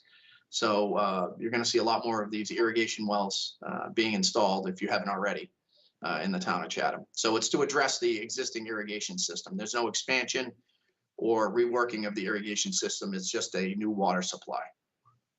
And does the irrigation system sprinkle the back area of that, what I call the back area of the house, that is the area that runs between the house and the bank? Yes, it does. Isn't that just, well, maybe in addition to the runoff, that also is contributed to the bank failure? I mean, if you've got a clay layer that runs, I'm assuming, across the entire property at depth, and you're taking some very positive steps to deal with the immediate problem that caused the blowout on the bank, but if they continue sprinkling that back area, aren't we just waiting for the next failure, because the water is going to run down to the clay layer once again and move along horizontally? Yeah, we took an extensive look at the irrigation system. We looked back at the history of the system, the repairs, and we related this directly to 2 large rain events. They haven't had any issues with the bank stabilization in the last, since they've done that work in the late teens of 2000. So, we don't see that the irrigation itself is contributing to the bank failure. Is more of a catastrophic rain event that really, dislodged the area and caused this current issue. No. Okay, I'm sorry. Maybe I wasn't clear, and I apologize if I wasn't. I wasn't assuming that the sprinkling added to the immediate blowout. I thought you covered that extremely well. My concern was that it's just, you're setting up for the next failure by you're going to sprinkle the backyard. It's going to go down. It's going to hit the clay layer. It's going to move horizontally. It's going to probably ooze out in the bank, and slowly my concern is that it's just going to contribute to another series of failures. Yeah, I don't see that it would contribute to the failure, because it's such a minor volume of water that they're dosing on the lawn. It's probably, by the time it's hitting that clay layer, it's probably already dissipated and taken up from the root system of the grass. So it's not that they're watering these things, for hours at a time. So I don't see that there would be any future issues. We don't have any other issues on other properties that have irrigation systems in this proximity to the coastal bank. So, well, I have to admit, this is the first one where I've heard somebody, especially with your level of expertise, that's actually gone in and looked at the soil layers and actually been able to figure out exactly what was causing the blowout. I think your work here is really excellent. Is it fescue lawn that's on the back side of the house, or is that a Cape Cod lawn? I'm just wondering how much water would be taken up. It looks like a Kentucky, your typical Kentucky high sun lawn. Okay. So it's got shallow roots. It had a pretty extensive root system, probably down, I don't know, 4 or 5 inches. Very well maintained. So again, it's a nice turf, but unfortunately, things happen to the bank that were, out of the control of our hands. So. Right. No, that's clear. Okay, Janet, the only comments I would have is that I think one way or the other, virtually the entirety of this project qualifies either for an exemption or for a variance. But I won't bore you with that at the moment. But I think it's pretty clear that there's not a lot of hoops that they're going to have to jump through.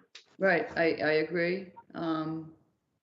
For better or for worse, what is there was permitted at some point in the past, or grandfathered or something like that. And we're just dealing with what we're dealing with right now, which is the critical situation. Ron, remind me once more about, so the trap rock that was there, I know it pre-existed the Wilkinson project, but is there any idea of why it was placed there? I don't know why anybody it failed. I mean, it seems to me that there's a connection there that. So whoever put it there really didn't have any idea of what they were doing, because it wasn't, there was no filter fabric underneath it. So really, whoever put it there, I don't know why they put it there, but they actually caused more damage by putting it there than by just letting the root system of plants occupy that area. So We will. it's unfortunate that whoever put it there. Yeah. We'll conduct a file review and see what we can find out. Okay, but Steve, when you guys go back, when this is all done, there's no possibility of it being put back? It's being planted? It's going to be planted. We're not putting it back. We're taking it all out. Okay, all of it. that's what I thought. Just wanted to check that. Oh yeah. Okay. Janet, I did have one other question. Yes, Tom, go ahead. What type of pool is it? Is it chlorine, salt, whatever? I didn't investigate the pool. I'm sorry. The reason for my concern is when you mentioned that there's a backwash or a dry well for the backwash for the filters. The water type in the pool, I would think, might make a significant impact in terms of, especially if it's traditional chlorine based. Although salt water has a lot of chlorine, most people don't seem to realize that. But I'm concerned that a heavily chlorinated load of water is making its way down towards whatever is underneath that dry well. And if it pops out, it might be deleterious, harmful, there we go, to plants or whatever it might encounter. But yeah, it's a significant distance from the bank. And it is such a small, the backwash volume is just enough to clean the filter. So I would echo your concern if they were discharging or draining the entire pool into that area. But I think it's such a small volume of the backwash, and it's been there for years, that I wouldn't have a significant concern about what they're putting into the ground back there. Okay, thank you. Okay. Are there any other questions or comments from anybody else?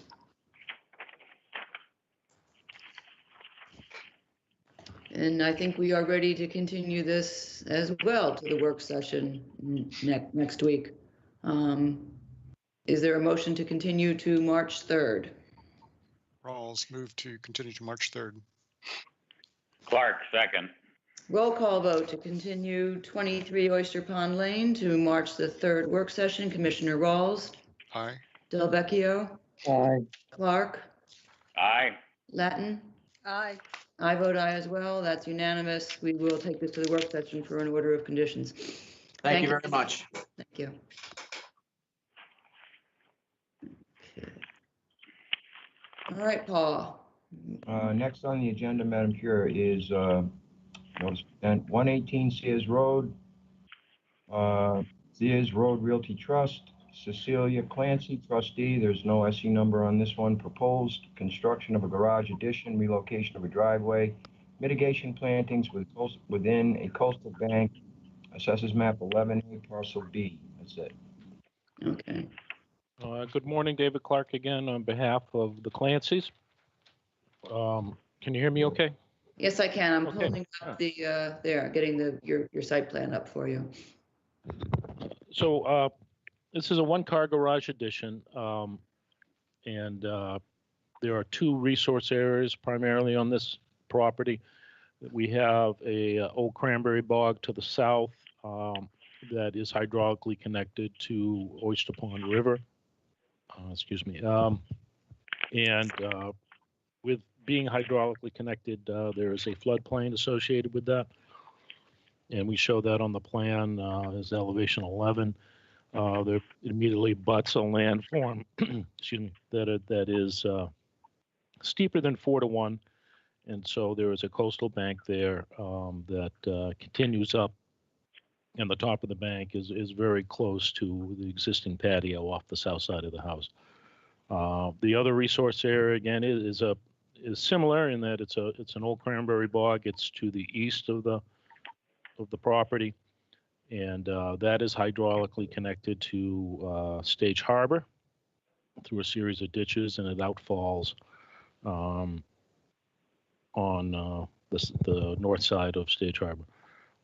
There is a floodplain associated with that, and elevation 11 also, and there's a little bank that confines the old bog, and we show the 1,500-foot buffer from that. So the garage is as far away from the resource areas as possible and still be able to attach to the house. So you see that on the site plan. The old driveway will be removed pretty much in its entirety, and the new driveway is shown on the plan connecting the garage to Sears Road. This project has to go to the Zoning Board of Appeals. That is tomorrow, was my understanding. The applicants have requested a change to the driveway. So we'll be asking for a continuance so we can make those changes to our plans and get them back to you. The changes to the driveway does not affect the Zoning Board of Appeals special permit. Mainly the changes to the driveway is going to be, we show the 2 parking spaces on the left side of the driveway, and a portion of that is within the no disturb zone.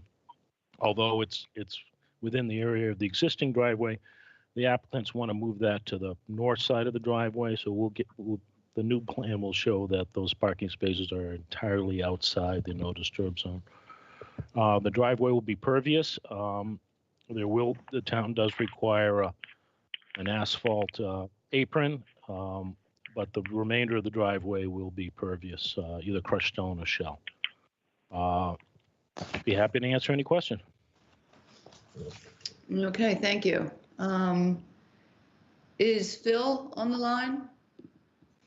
We have a mitigation plan. Yes, good morning. There you are. Hello. Yes, you have me now? Yeah. Yep. Can hear you loud and clear. Can you see the plan? I've got your plan up. Yes, I can. I'm looking at the plan here as well. Okay. Okay. 2 areas where we're planting natives. One is on the bank below the existing patio and garden area. That area is fairly minimally vegetated at this point. So I'm proposing a complete replanting on that bank, including some trees on the southeastern end of that bank. We're got a good mix of sweet fern, fragrant sumac, and beach plum and bayberry going in that area. That should help to stabilize that as well. Also, in the area where the existing driveway is being removed, we're planning some parking along the street there. We're planning on some bayberry and sweet fern to revegetate that area as well. I'll answer any questions. And so what is so we have, is David, are the numbers going to change with the switch on the parking area in terms of the coverage? No. I think even though we're not required to, we're providing 2-to-1 mitigation, and we're actually going to be taking some driveway out of the no disturb zone and shifting it over to the 50 to 100. So Yeah. even if it does get bigger, it'll only probably be 10, 30 square feet maybe, but that would be in the outer aura. Right. Right now, I think I've got a net increase of 872 in the outer aura and a decrease in the no disturb zone, but I suspect that decrease will increase. You know what I mean? It'll be Yes. a greater decrease once you've taken that driveway out of there. All right, so we'll hold and wait for those figures to make sure that those are, yeah, you've certainly got adequate mitigation no matter what that end up being. Okay. Questions, Bob, Rawls, do you have any questions for David or Phil? No, I think it's a good plan, and overall, I do. If you're going to revise the landscaping plan, I assume, so when you do, could you make sure, at least on my digital copy, there are lines for the 50 and the 100, but they're not labeled. I think they got chopped off. So just take a look at that when you. Sure, I can add change those it. labels in there. Yeah, they just don't. I blow it up a little bigger than David so you can see the detail a little bit better. Right. Yeah, I think that's what happened then. Yep. Okay. That's all I have. Okay, thanks. Bob Delvecchio? A couple of questions. First, on the old cranberry bog to the left of the property, there were a lot of invasives in there, I think I noticed. Between the mitigation and that area, can we again provide some kind of a maintenance lane between the two? Just so I understand, you're talking about the bottom of the bank? Yes. I think there are invasives in there, aren't there? I didn't see too much. I mean, I saw Phragmites down farther below. I didn't observe anything particular at the bottom of the bank. I wasn't focused on that, so they may be there. Okay. And will the mitigation areas be marked with edging or some kind of material so that people won't encroach on those areas? On the bank, I mean, it's pretty well defined from the existing vegetation on both sides. And we have the fence at the patio and garden area up at the top of the bank. Okay. I'm not sure really there's anywhere necessary there. It's bounded, I mean, pretty obviously by lawn and the street on the other side. So I'm not sure really there's a situation where that's called for. Okay.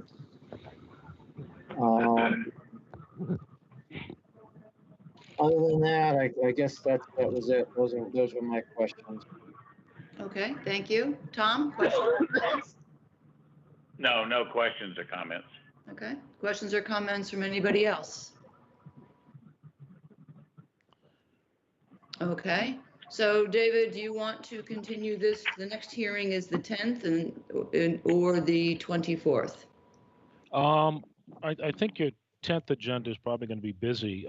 Since you won't be writing the order till April. Doesn't matter, right? It doesn't matter. So the 24th will be fine. Okay. That's also going to be full too, but never mind, it's all right. And I'd like to remind you that the zoning board's probably looking for a comment letter. Got that, Paul? Yeah, Sarah hasn't sent anything over yet, but as a matter of fact, I was just drafting the most recent one she sent, but I'll check in with her. Okay. Thank you, Paul. Okay, so is there a motion to continue 118 Sears Road to March the 24th? Rawls moved to continue to March 24th. Clark, second. Roll call vote to continue it to March 24th. Commissioner Rawls, Aye. Delvecchio, Aye. Clark, Aye. Latin, Aye. and I vote aye as well. That's unanimous. All right, thank you very much, Phil and David. See you March 24th. Thank you. Thank you. Okay. With that, we need a 5-minute stand up and stretch and focus on something further away than 3 feet. Give your eyes and your legs a rest. We will reconvene at 11 o'clock. Thank you.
All right, we are back. Paul, are you ready to read the next one, please? Yes, I am, Madam Chair. Next is a notice of intent, 20 Cedar Swamp Lane, Maureen Collins and William Collins, no SE10 number.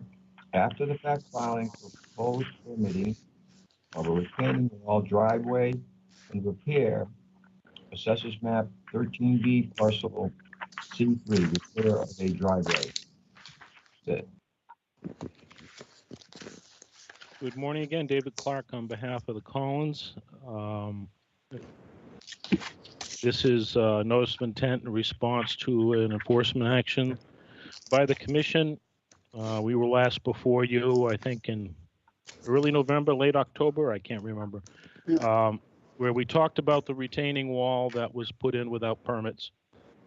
And we came away from that meeting with an understanding that the portion of the wall that was within the no disturb zone to the BVW had to be removed. So the plan that is before you shows that. There'll be a little bit of regrading required in order to cut back that back slope just enough so it's stable. The other issue was the clearing of the invasives on the slope behind the house. And the Collins have engaged Phil Cheney to prepare a restoration plan for that area, as well as to clear out a little bit more of the invasives on the north side of the house as mitigation for the retaining wall. Other mitigation that the applicants are proposing is they want to install a post and rail fence along the left side of the driveway. Cedar Swamp Lane is actually, beyond this point, is an unconstructed paper road that circles back out to Stage Harbor Road. And with everybody's onboard navigation and all the looky-loos you have in the summertime, quite a few people come down that road hoping to see the water. And when they get down to the bottom, they realize they can't go any further. And they wind up coming onto the property and turning around in the grass area that has been identified, a portion of the grass area that's been identified as part of the BVW. So this post and rail fence is to stop people from going down there. And then the last aspect of the project is the Cedar Swamp Lane is a paved road. It was paved the last time probably in the 1960s.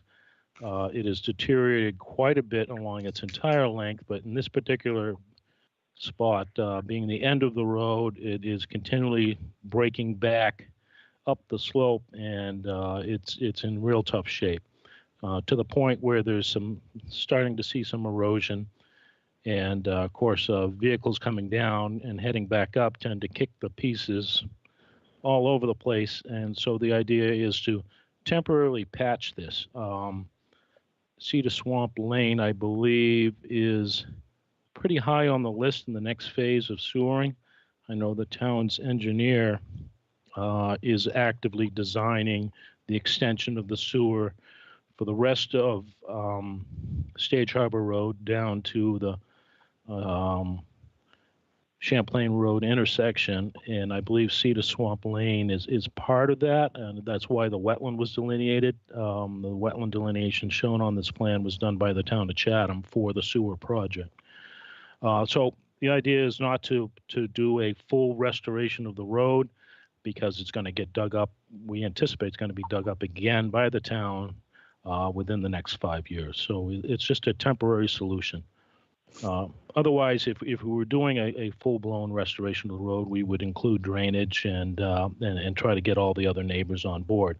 But at this point, it would be just throwing good money away because it would all get disturbed again in the future. So Phil is here. I believe he's still here to talk about the restoration plantings. Okay. Yes, Phil Cheney here. You have a mitigation plan in front of you. I believe, which shows the revegetation of the cleared area on the bank. There's still, I believe, good ground cover, left that's regrown in that area. Would like to augment that just by reseeding the whole area with a good fescue mix just to help stabilize it. In addition, I'm showing a large number of shrubs, some ground covers right at the top of the wall to kind of leave some elbow room walking around, as well as we've got a good number of bayberry and beach plum and some fragrant sumac worked in. Additionally, I'm calling for 3 native trees to be replanted. So I've got 2 white oaks at 2 to 2.5 inch caliper and a red cedar worked into the area.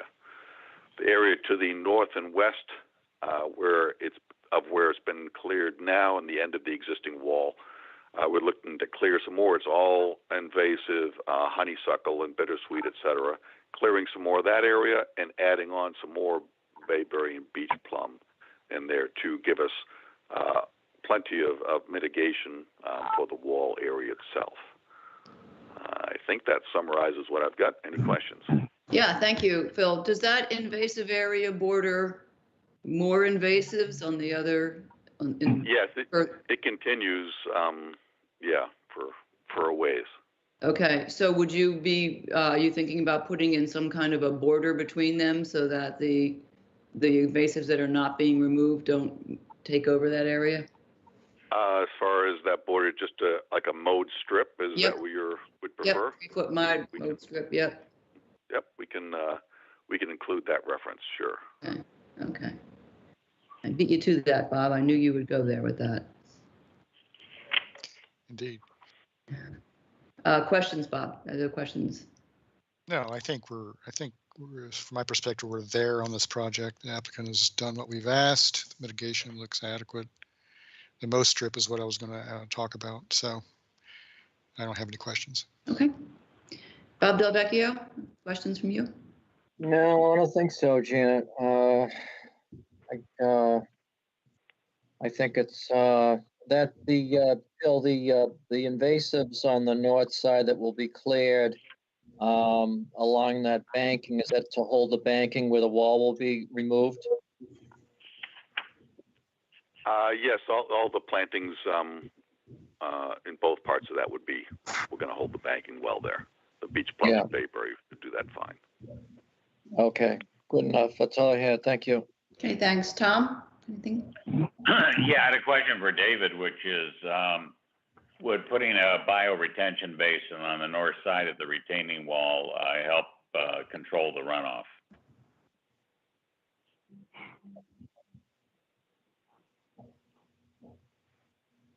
Yeah, I think it would, but it would only be on a temporary basis in that once that area gets revegetated, I don't think there's going to be a lot of runoff carrying silt material.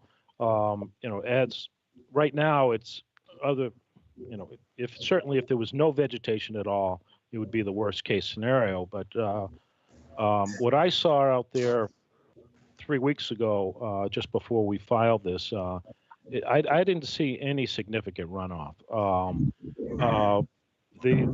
What's not shown on the plan is that the neighbor to the east has a driveway that runs right along the property line. That driveway intercepts pretty much, looking at the project, more than half any surface flow coming from the northeast. So really, the only runoff we'll be getting is from vegetated areas directly north of the house. And once this all gets reestablished, I really don't think there's going to be any significant runoff. And the other reason is I'd hate to start digging into the bank again just to create a swale. All that's going to do is increase the angle of the slope. And right now it appears to be quite stable, and I don't see a reason to mess with it. All right, thank you. Okay, thank you. All right, I think we're going to be ready to take a vote to take this to the work session. I just want to echo Commissioner Rawls's comment that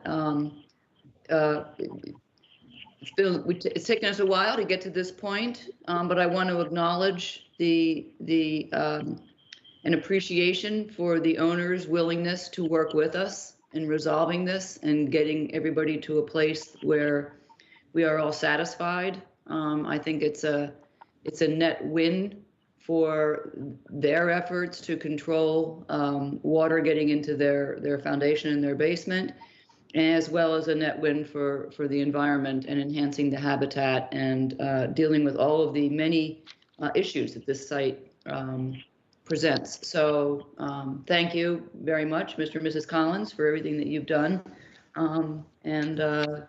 We do appreciate it. And with that, is there a motion to continue this to the work session on March the 3rd? Excuse me, could I just ask one quick question? This is Billy Collins, the owner. Yes, hello, yes. Hey there, thank you very much for your kind words. I'm having a quick moment of panic here. I noticed on the drawing that we haven't mentioned repairing or replacing on the exact same footprint, the front steps. Does that need to be included in this? Stop, Winston. I thought that was in the, we saw that before. We had a conversation about that. Yes. We haven't touched those steps. They just need to be water to be replaced. It's no addition. It'll be the exact same footprint and size as the existing. Yeah. David, will you put that back on the plan? I can, and I apologize for that. I had a discussion with the Collins, and they said, well, while we're at it, let's make it a little bigger. And so we were going down that route, and then I mentioned to them that because it's in the floodplain, it would have to go to the Zoning Board of Appeals, and so we reverted back to replacing in kind, and I took off the proposed, but did not put the note replace in kind. Okay. So I will fix that and get that to you before next Wednesday. Okay, and this one, once again, we have no SE number from DEP. So we will tentatively schedule this for the work session and see. And while you're calling them on the other one, David, you might bring this one up too and see if you can I will shake loose a number. And just so you know, we have reviewed these plans with two of the neighbors behind us. They seem to be in concurrence with us. And actually, Paul will be getting a letter from Bill Gaskins and Mike O'Brien in support of it. So just a FYI. That's good. Thank you. It's a good effort on your part to engage neighbors and get them in the process. It prevents problems down the road hugely. So is there a motion then to continue this tentatively to the work session on March 3rd? Rawls moved to continue to March 3rd. Clark, second. Okay, roll call vote to continue 20 Cedar Swamp Lane to March 3rd. Commissioner Rawls? Aye. Delvecchio? Aye. Clark? Aye. Latin? Aye. I vote aye as well. That's unanimous. We will see if we can get an order of conditions out on March the 3rd. Thank you. You're welcome. All right, Paul, moving on. Okay, moving on. Next on the agenda is notice of intent, 227 Vineyard Ave, James Azinero. I always mispronounce your names. Junior and Ann Azinero. We do have an SE10 number for this. It's SE10 3471. Proposed construction of a garage addition, invasive species control, assessors map 11C, parcel D131. That's it. Okay. Good morning, David Clark on behalf of the Azenaros. So the applicants are proposing a one-car garage. There is no garage servicing the house at this time.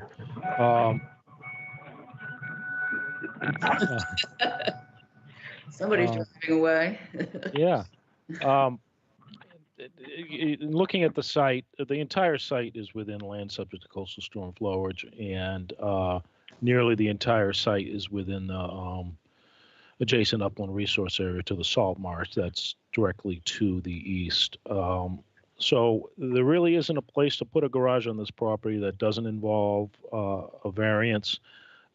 We did consider putting the garage right in front of the house, so it wouldn't be in the no disturb zone to the salt marsh. But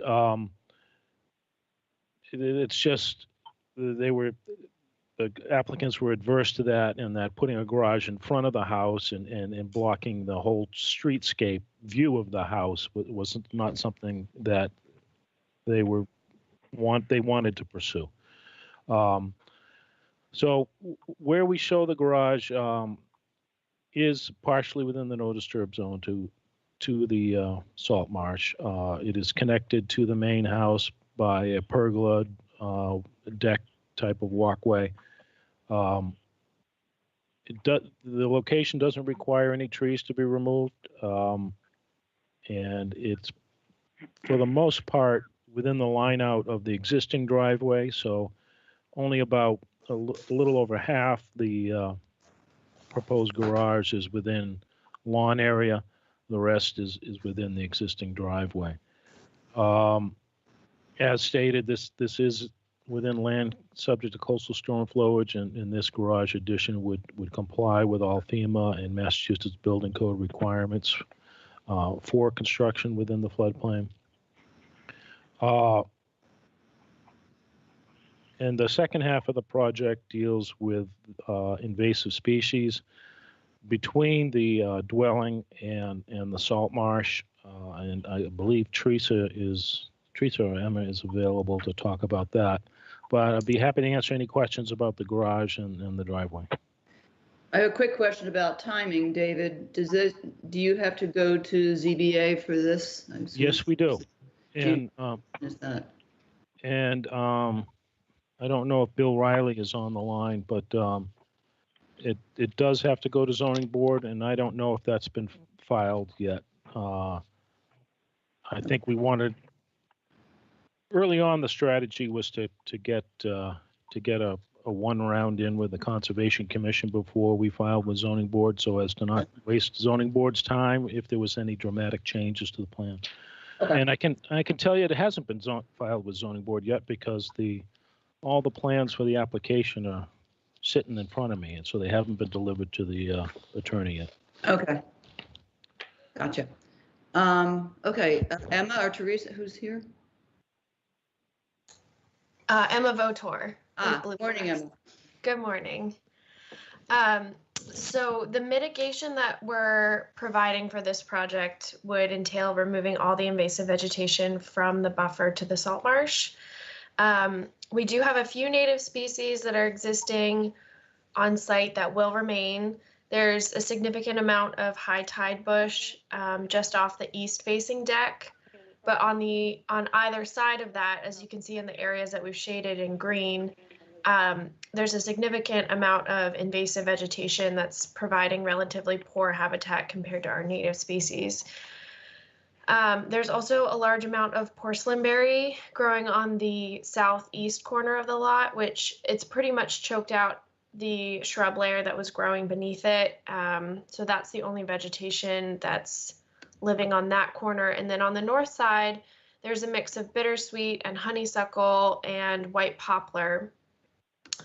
In the areas of dense invasive vegetation, there's also a lack of herbaceous species providing ground cover to help stabilize the soil, so that will be incorporated into our restoration. Our plans are proposing to remove all the invasive vegetation and then seed that area with a mix of warm and cool season grasses.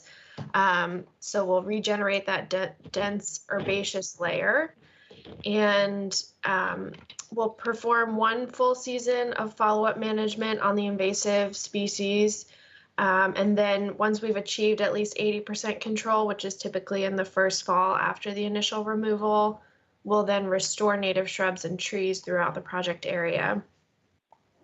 We're proposing to replant 5 serviceberry trees, 1 swamp white oak, and 1 American holly. I did notice that the American holly is missing from our schedule, so I'll make that revision. And it is within the 100-foot buffer to the marsh. The other vegetation that we're proposing is also very appropriate for this site in an area that's along salt marsh. It's arrowwood viburnum, winterberry holly, northern bayberry, hibiscus moschutos, and pasture rose. The whole area totals 2,200 square feet. I also wanted to note that we're adding a couple of in-ground steps. There used to be a drive-in garage within the 50-foot buffer. So there's 2 retaining walls that are left over from when that was, the garage was still existing under the house. Right at the end of that retaining wall, there's a really steep section of lawn. So we want to make sure that that remains stable, that they're not mowing it. So we want to put in a couple of in-ground steps to just give them safe access around the side of that retaining wall. And then we are proposing to remove a couple of trees. The pitch pine that's closest to the proposed garage, it's also pretty close to the septic tank. It's, towards the end of its life cycle, and we feel that it could potentially pose a hazard to the new garage. The eastern red cedar that's on the northwest corner of the property is growing into the overhead lines. So we're proposing to remove that. And then there's a black cherry within the restoration area that has been significantly damaged by the invasive vines that are in there. It's also growing onto the neighbor's property. So we are proposing to remove that. But we feel that the trees that we're proposing in the restoration area will provide the biomass that we are removing in removing those couple of trees. So I'm happy to answer any questions that you have about the restoration. Okay, thank you very much. Thank you, David. Let me take it over to Bob Rawls with any questions and reactions. Yes, yeah, this is one of those cases where we're asked to put a structure in the NDZ, but I think that the application makes the case that there really is no feasible alternative. The only alternative would be not to have a garage. So I do have some questions about the landscaping plan. One has to do with those privets. Yep, I think so. The applicant has requested to plant a privet hedge. That was really something that they were hoping to get on this property. I think if that's an issue with the commission where it extends into the 100-foot buffer, we could either propose to remove that section, or we can definitely bring it to the applicant to see if they're willing to replace it with a native hedge, which we have already discussed with them, and their preference would be a privet hedge. So we are proposing a viburnum hedge on the north side of the property. I can see if they're willing to compromise and do it on the west side. I think we would all appreciate if you do that. We I don't, to my recollection, have never approved privet hedges in a resource area. They are known invasive, of course, as you know, and we need to do what we can to not exacerbate that their propagation. The other question I have has to do with remind me, it was snow cover when I was there. Is that in the area adjacent to the proposed mitigation and especially in the NDZ, is what kind of lawn do we have there? What kind of lawn do we have there? Yeah, Is that yeah. the question? It's a Cape Cod lawn, Okay. right up along, on the east side of the house. It's just Cape Cod lawn. And is there any irrigation, in-ground irrigation that you're aware of? Not that I'm aware of. Okay. Well, all right. Is there a way for you to find out? Yes, I can check on that. That's one of those things we would also want to address. Absolutely. And I believe that was it. Hey, Emma, this is Jim. I can answer that. There is no irrigation on the property. Excellent. Okay, thank you, Jim. Very good. All right, that's all I have. Okay, thank you. Bob Delvecchio. Yes, I had a concern about the hedge too, and I was going to recommend winterberry hedge. I've seen winterberry hedges look very nice, in the fall, up along the street there. Yep, that is one of the recommendations that we've made, but I think we'd like to discuss it with them further and as to what they prefer in terms of, there are several different native species that can provide a hedge, so we'll bring it to them and have that discussion. Sure. And I'm wondering about the garage, David, and the placement of it. Is there a way to move it to the west, towards the street, towards the driveway more, and out of the NDZ more? We could move it about 2.5 feet. This zoning setback is 25, and because there's not an existing structure encroaching on that setback, we can't go to the zoning board of appeals under a special permit to put one there. So the closest we can get is 25 feet, and then we're leaving ourselves a little wiggle room. So about 2.5 feet closer to the street. And I want to make a point. It probably wasn't in my narrative, and Emma brought it up. There was a garage, a drive-under garage on this property at one time. The previous owners, I think back in 2011 or 2012, renovated the house substantially. They basically took the house down to the top of foundation and rebuilt it. Because the garage was in the floodplain and we crossed that 50% rule in the building code, they could no longer have a garage because it would have been a space below the floodplain elevation. And I think there was other living space in the lower area. So if you walk out on the property into that lower area, you'll see that the foundation has been elevated and the dust cap under the new crawl space is up above elevation 8, which was the old floodplain. As you know, the floodplain changed in 2014, and so there's no way to get that garage back. And I don't know why the previous owner didn't ask for a detached or attached garage at the time. I think zoning board would have been sympathetic to the loss of the garage because of the floodplain and building code regulations. But I just wanted to reiterate that there used to be a garage on this property and they had to give it up because of the 50% rule in renovating the house. Well, anything you can do to bring it out of the NDZ a little further would help the cause, I think.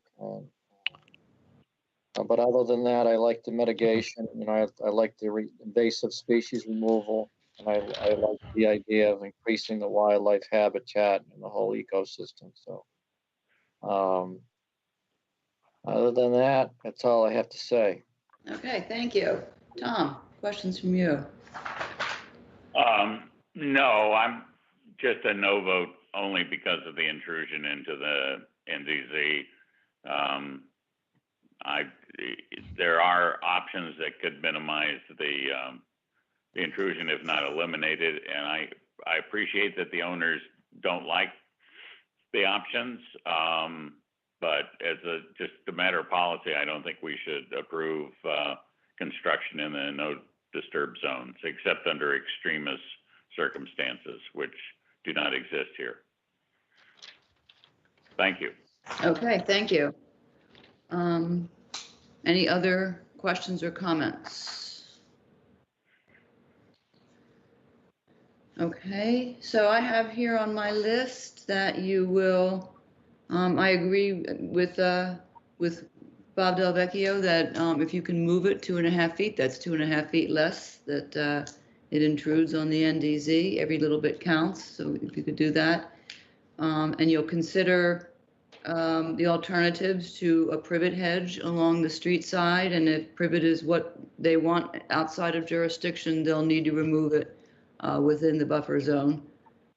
Shrubs or something else there, and Emma will add the American holly that's planned. That's what I have. Am I missing anything? No, I think that's what I have too. Okay. Sounds correct. All right. So what do you think in terms of when you'll be ready? I hear you that when is the ZBA? Oh, it hasn't been filed. Never mind. It hasn't been filed, so I think we have direction now that we can file with zoning board. So Yeah. let's continue to the 24th of March, and if we have to bump it back, I will let you know. Okay. Got it. Is there a motion then to continue this to March the 24th? Yes, Rawls moved to continue to March 24th. Is there a second? Second, Mark. Thank you. Roll call vote to continue 227 Vineyard Avenue to March 24th. Commissioner Rawls, Aye. Delvecchio, Aye. Clark, No. Latin, Aye.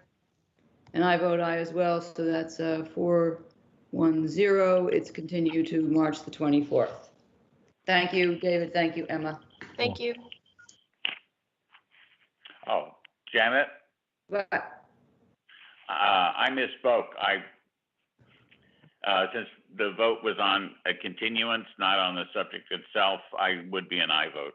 Okay, Mary, you got that? It's 5-0-0. Got it. Okay, My I see- apologies. that's all right. I see Emma still has her hand up. I don't know if she wanted to make a comment or if that's just. Nope, that's just left over. Thanks. Oh, okay. Well, Okay, thank you. All right, Paul, move on. Next notice of intent is 9 Chat Harbor Lane, Deborah B. Charboy, Revocable Trust, 2012 owner, Timothy and Deborah Charboy, trustees, applicant, SC 103470, proposed removal of invasive species, assessors map 5B. Good morning still. David Clark on behalf of the Charlebois. I think Tim Kent is also on the line. He is the landscape professional that'll be doing the work. This started off as a view management plan. And because the area where we want to manage the view is pretty much all invasives. There are some natives in there, but it's primarily, I believe, honeysuckle and possibly some privet and other invasives. We felt it was better to approach this as a land management plan or invasive species removal plan, in that it's always our understanding that it doesn't make sense to manage invasive species just by topping them every year. And the commission always would rather see us tackle the problem at its roots, so to speak. So there are two resource areas that impact this property. There is the Cockle Cove Salt Marsh to the east, and there's a floodplain associated with that, and we show that as a floodplain. Elevation 11 on the east side of the property. On the west side of the property, we have the Eel River tidal estuary and salt marsh, and the salt marsh comes right up close to the property, and then there's a transitional zone from salt marsh vegetation to upland vegetation, and there's also a floodplain and somewhat of a coastal bank associated with that, and we show all that on the plan. So the idea is to go in and mechanically flush cut the invasives and apply an herbicide to them, so that we're only in there once, and then go in and replant that area with natives, and hopefully we eradicate all the invasives at one time, and not have to keep going back. And Tim, as I said, is on the line to answer any questions about how this gets implemented. We'll be happy to take questions. Okay, thank you, David. Tim, let's hear from you. Can you hear me? Yep. Okay, good. So essentially, all the work done by hand. Anything that's really shallow rooted, like honeysuckle, most of them are pretty shallow rooted, and almost not all of them, but anything that's small could be pulled. And then anything that needs to be cut and swiped, we'll cut and swipe it and take it away. And that's really the gist of it. And so David mentioned replanting. That was where I was having a problem finding what the proposal was for replanting. Yeah, so I would, yeah, go ahead, Dave. so there are areas where there are a lot of invasives, and their removal is going to open up quite a bit of ground area. And so we expect that the commission would want to see something going back there. Yeah. And Is there a plan? I did not provide details of that. The only information that Tim provided me was how the invasives were going to be removed. And I apologize for that. That's okay. We have time. Yeah, I think that we would want to see a planting plan if you're talking about planting within the 50 feet of the salt marsh on the coastal bank in the flood zone. So we would want to see what's going in there, species, size, locations, the usual things that we want to see on a plan. I'm gonna let Bob Del Vecchio lead off with questions at this point, because this is I'm afraid I'll step on his toes and say something I oughtn't, because he knows more about this than I do. I hope so, Janet. Let's see. I noticed I was walking around in there, and I noticed there's some viburnum as well. And that's going to be obviously just left alone, correct, Tim? Correct. Oh, yeah, yeah. Anything that's native will be left alone. Any of the pruning that we do, we'll do it in more of a rejuvenation method. I'm not going to just top for the view. I'm going to take any of the taller spires and bring them right down to the ground, basal prune, and then let the things that are within, the 3 or 4 foot height stay, so that everything is rejuvenated versus just topped off, because, that just causes more growth. Yeah, okay. Other than that, everything will be removed off site, of course. Yep. And I think it's a good project, and I think it will restore that whole area with natives versus what's there now. But other than that, I don't see any issues with it. We just need the plan. That's all. Okay. All right. Thank you, Bob Rawls. Yeah, I really have I don't think there's anything I can say pro or con for the project, because I was confused by what was submitted. It just looked like things are being removed and not replaced. So I wait the plan for what will go in before I say anything. Yep. Okay. Fair enough. Tom? I agree with Bob and Bob. I await with bated breath the plan. Okay, yeah, we all do. So the one thing I will notice, Tim, this is for you. I noticed on the scope of work that you submitted, it does say that once you do the cut and swipe, all cut debris will be chipped and trucked away to the stump dump. And there was another, invasive species debris will be bagged and disposed of at the transfer station to be incinerated. And I wanted to hear what Bob thinks about, is if that's a best practice for disposal of invasive species. I know that our former chair had a very particular view about how they should be disposed of, and that was not the method. Yeah, this is Bob Rawls. Yeah, go ahead. Tell us. I live near the So if we're going to be, if we're taking away invasive species, bringing it back to the stump dump to be recycled, and then basically redistributed throughout town, it doesn't make sense to me that something that's invasive should be used in that manner. It would be better to bring that to the transfer facility, or it would end up being incinerated. Therefore, getting rid of the seed. That's my understanding and kind of my idea. Well, as far as anything else, it's on. Go ahead. No, I'm sorry. I didn't mean to interrupt. Go ahead. No, and then anything else that we're removing, you know, any of the pruning and whatnot that needs to be disposed of, we'll just chip that on site and then and take that out. But as far as, you know, the invasive species, things that are, you know, we want to get rid of, let's get Right. rid of. So I guess my question is whether there's a risk in incinerating invasive species. And the one that we used to talk about all the time was the knotweed. And the former chair was firmly of the opinion and had studies to back himself up that even incineration of knotweed is a terrible idea because the seeds are dispersed into the atmosphere and fall back. And that, but I don't know about bittersweet or porcelainberry or the olive, and whether incineration is an acceptable method.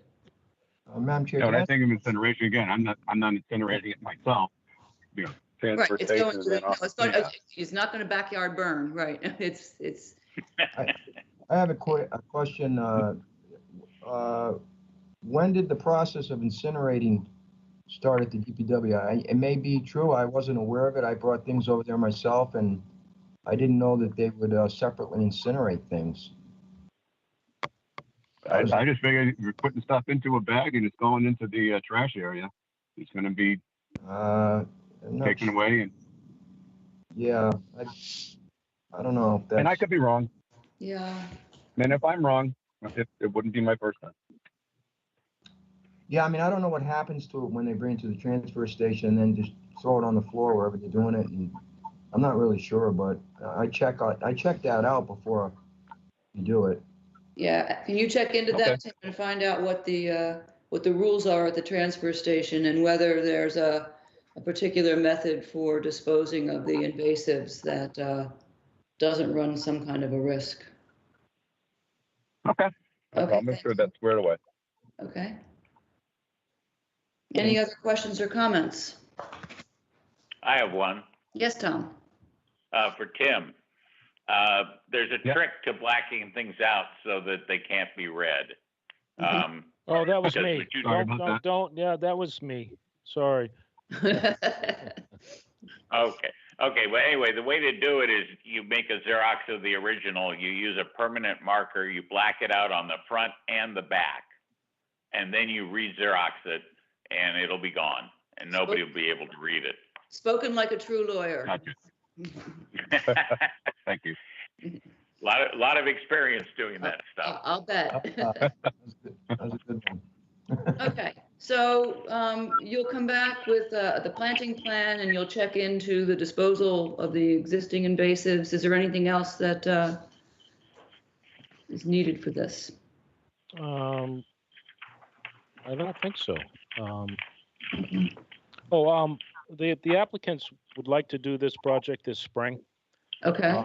And typically the commission has a standard no grubbing of vegetation between April 1 and, but because no trees are coming out here, we would like to do this project in the spring.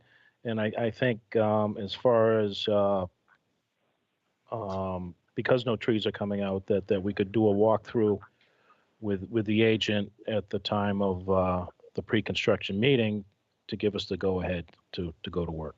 Does that work for you, Paul? Is that? Yes. Was to do a sweep of the area before? Yes. Okay. Yeah. Okay, we'll put that in there. Okay. So when do you want to? We could be back on the 24th, and then you could write the order of the first meeting in April. Okay. Yeah, I don't think hopefully once we get the plan and we can look at it, it won't take long at the hearing because I'm getting the 24th is getting full. But there should be room for this as a small matter. All right then, is there a motion to continue 9 Shad Harbor to the 24th of March? Rawls move to March 24th. Clark, second. Roll call vote to continue 9 Shad Harbor Lane to March the 24th. Commissioner Rawls. Aye. Delvecchio. Aye. Clark. Aye. Latin. Aye. And I vote aye as well. So that's unanimous. We will see you all back here on the 24th. Thank you very much. Thank you. Thanks. Thank you. All right. Paul, next one. Okay, I did get a response from the applicant on a continuing state, so we do have a date certain. Next on the agenda is 201 Old Harbor Road, Scott Brennan Properties LLC, applicant Brenda C.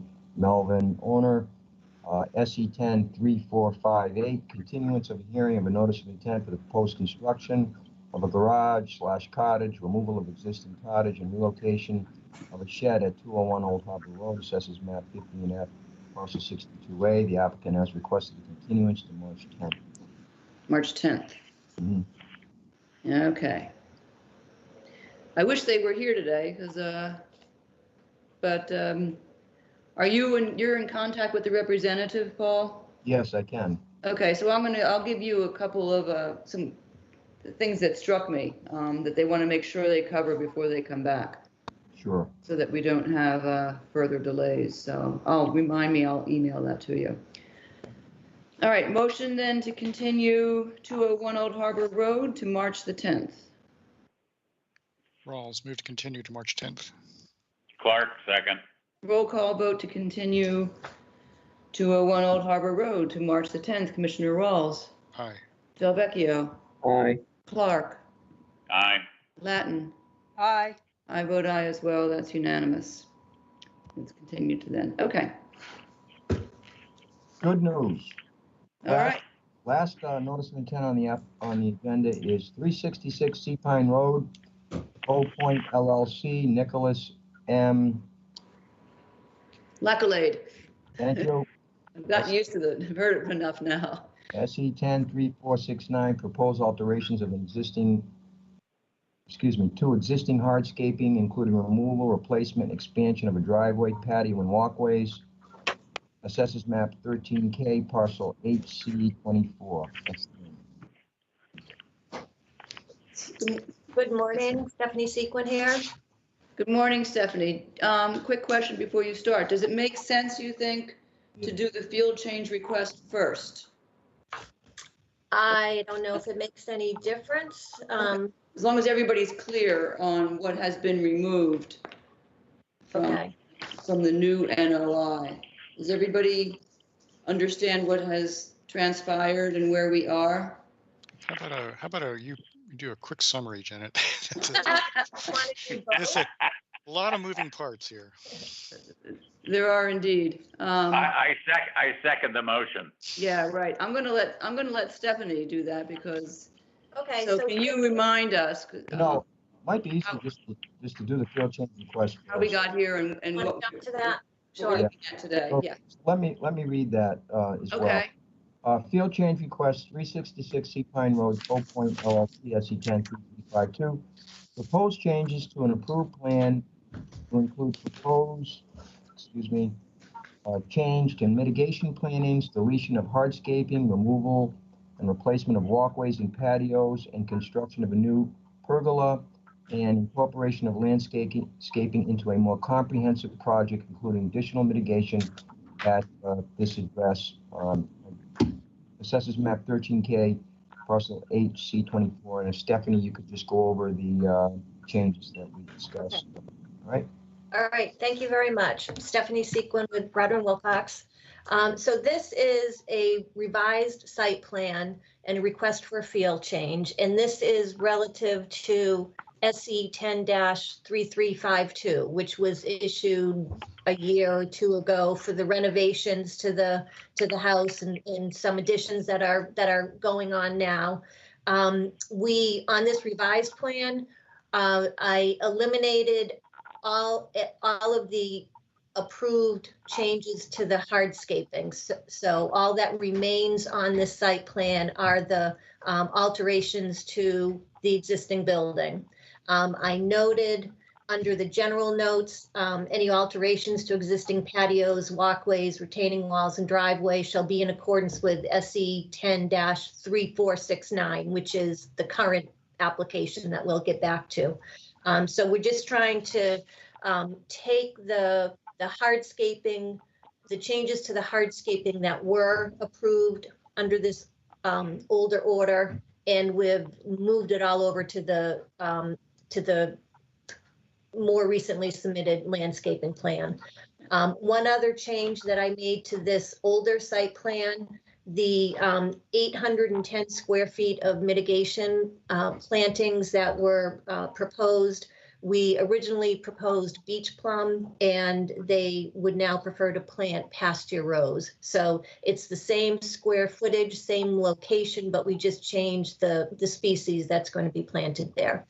So those are the changes to that site plan under SE 10-3352. Okay. Is everybody clear about that? So that what we're looking at now will be what's coming up next, the new filing. So on the field change request, we're removing the elements that overlapped from the last one and approving them under a field change request. Everybody clear on that, this process? Yeah, I think I am clear on the process. What I'm worried about is what any future commission will have to wade through to figure out what happens. So as long as whatever is submitted is well, they'll crystal clear. hopefully have 2 orders of condition, each addressing completely separate elements. Okay. Of the project. That the problem lay in the fact that there was overlap. There'll be a note to the file explaining this too. Yeah, that's good. That's good. Yeah, it'll be a problem when we get to certificate of compliance time, but you know, we may not be here then, so hopefully it'll be clear enough. All right then, Stephanie, do you want to so with that, should we vote on the field change request since we just? Yes, Madam Chair, and then I'll just sign it. Let's do that. Is there a motion to approve the field change request? Rawls move to approve the field change request. Clark, second. Roll call vote to approve the field change request. Commissioner Rawls. Aye. Delvecchio. Aye. Clark. Aye. Latin. Aye. I vote aye as well. That's been approved. Okay. Onward to the NOI. So now back to the current application, which is SC 10-3469. You should have received revised site plan and mitigation planting plan, both prepared by Sudbury Design Group, revised date February 17th, 2021. And both of them were revised as requested. They more clearly show the 50-foot buffer, which is that polygon in the middle of the house. And then on both plans, they added some additional stones that are going to be placed at the edge of the mitigation area to help define that edge. And I think that was all that you had been looking for. Okay. I'm going to quickly check my notes and flip through here to make sure that in my recollection that was it. But let me see if anybody else has any questions while I'm double checking that. Just Bob? Yeah, I think there was irrigation, I think existing irrigation, just to make sure that we're going to be saying that's not allowed. Are they allowed to maintain the irrigation as it exists now, but not expand it? I'm looking back to my notes, and they're not entirely clear. I think this is something that Bob Delvecchio was talking about. Bob, if you want to weigh in. Yes, I think because they're going to be redoing the whole site, I think we had requested that irrigation not be included in the backyard. I know there's in the NDZ, I know there's a portion of the NDZ in the front as well, but I kind of walked that back and said, well, that's the viewing area that could have some irrigation, and then we would just stick to no irrigation in the back. That's what I have. And by front, you mean the driveway side?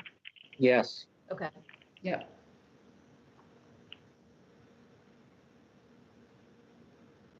Yep, got that. The lawn in the back will be drought tolerant, no irrigation. Have the flagpole move, that's there. Granite blocks along the top of the bank, that's there. Okay. I think that's everything we asked for. Other questions or comments?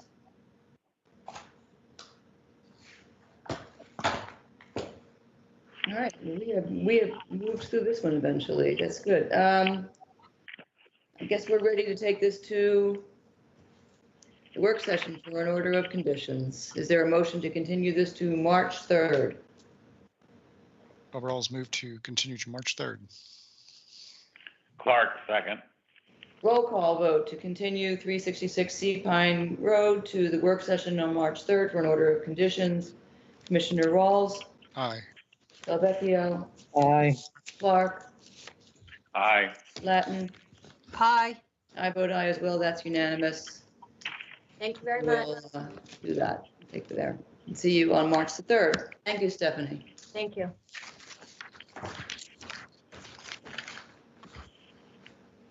All right. And that appears to be it.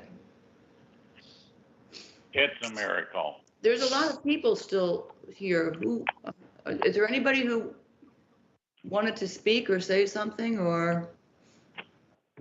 Did you want to talk about the orders, Janet? Yeah, I'm going to in a second. I'm just, I Looking for don't know who all those people were. They're all hanging up. Who's Melissa Chase? I've been looking at your insignia all morning. Don't know. Well, so my list has changed a little bit. Did everybody see the email I sent out this morning? The good news, bad news. Yes. Good news is we're done at 12 o'clock by moving through this quickly. Bad news is we kicked a lot of things to the work session. So we have a slew of orders, a few less because a couple dropped out and are being continued.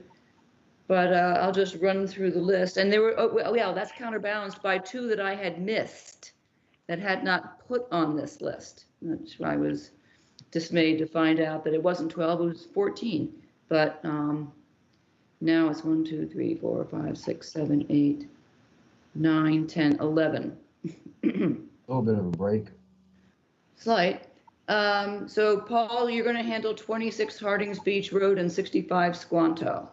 Correct. And 28 Old Fork. Okay. Tom, I've got you for 20 Jericho, if you could. Yep. I'll take 915 Old Queen Anne. Bob Rawls, you have 366 Sea Pine and 0 Claflin. 0 Claflin is an amendment. Do you want me to do that? Do you want to take that? Well, Bob won't fight you for it, I'm sure, if you say. I will not. I will not. You want to fight about it, Bob? I'd be happy. Yeah, but I'll fight you, but you'll win. No? Okay, all right. I'll take A that. dirty fighter. I'll throw the match.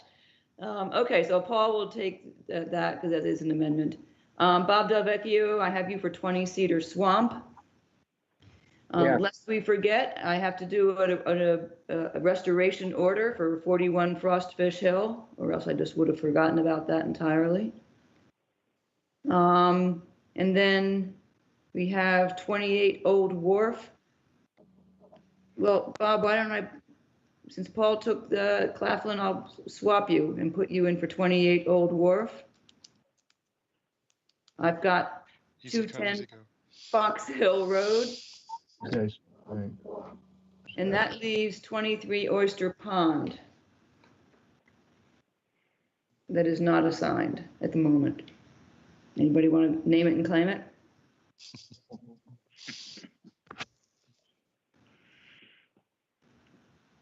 Well, Tom and Bob, you are going to end up, if you saw the list, you will have, Bob Delvecchio, you have 9 Chat Harbor, and Tom, you're going to have 118 Sears. Make a decision, Jan. Okay. Oyster Pond Lane, Tom, I'm gonna give that to you, because I think you were interested in that, and that's up your alley with all of its drainage issues. I'm sorry, were you talking to me, Janet? Yep, I'm just giving you 23 Oyster Pond Lane, because you said such nice things to Sean Riley, so that's the price you pay. Okay, which address, forgive me? 23 Oyster Pond Lane. Okay, so that's number 2. I started creating templates and put them in the Dropbox last night as I started working my way through these, just with the addresses and the owners and the the project description and the SE numbers as I had them. If your project does not have an SE number, just use those 4 red X's to make sure that brings it to Mary's attention that it can't go anywhere until we have those numbers. Janet, can I ask a question about the templates? Prior to me coming on, were those sent to the work session as track change orders? Is that how you did it? Well, no, we sent them. So what we do is everybody does their draft. Yep. Puts it in the Dropbox. Yeah, the templates are great, by the way. Yeah, that was Callie's focus for a long time to get that to that point of work, and they work beautifully. And remember, when in doubt, just leave all of the general conditions in place, and we can run through that at the work session and pick out the ones that don't need to be there, or the ones that should come up to be specials because they're particularly pertinent. So what we do is that we run through that, and I usually run track changes during the work session. So as we edit, we're doing it in real time. And then I will, at the end of the work session, I usually do an accept all changes, and then I ship off to you and Mary the final versions. There's PDFs, all right. Yep. All right. Janet? Yeah. Yes? Is somebody originally assigned me 118 Sears Road also? Did that get bounced to somebody else? Yeah, no, that's not going to be heard until, it'll be an April order. Oh, okay. Vineyard, Chat Harbor, and Sears Road will be April. They won't make it for this month, so we'll hang on to that. I'll have a spreadsheet. I'll put them on that to make sure we don't overload. Okay, so I have 20 Jericho and 23 Oyster Pond Lane. That's right. Okay. Sounds good. That's not bad, and we will. This is it's that time of year. Everybody, as you heard today, everybody wants their spring projects to get underway. So we have this glut of projects moving through, and just trying to get them moving through as efficiently as possible and not cause a big backlog. So everybody try to get them up into the Dropbox Monday. So we have Tuesday and Wednesday for everybody to review and read them. And we will gather here again on Wednesday afternoon. Okay, just FYI, everybody, I've been loading documents onto the March 10th hearing and the 3-3 work session on the Dropbox. Okay. And there'll be obviously more coming in. I'm sure there will be. Okay. All right, great. All right. Well, thanks, everybody. Nice job. 3 hours. And so there you go, Bob. You said it would be 1, and a couple of continuances helped. Yeah. Things zipping along. All right. Thanks, everybody. Go out and enjoy this beautiful day. I have a motion. I have a motion. Oh, we Excuse need me, a Madam motion Chair. to adjourn. I have moved that we adjourn. Oops. Roll call vote Clark. to adjourn. There you go. Roll call vote to adjourn. Commissioner Rawls, Aye. Delvecchio, Aye. Clark, Aye. Latin. Aye. I vote aye. We're done. See ya. Thank you.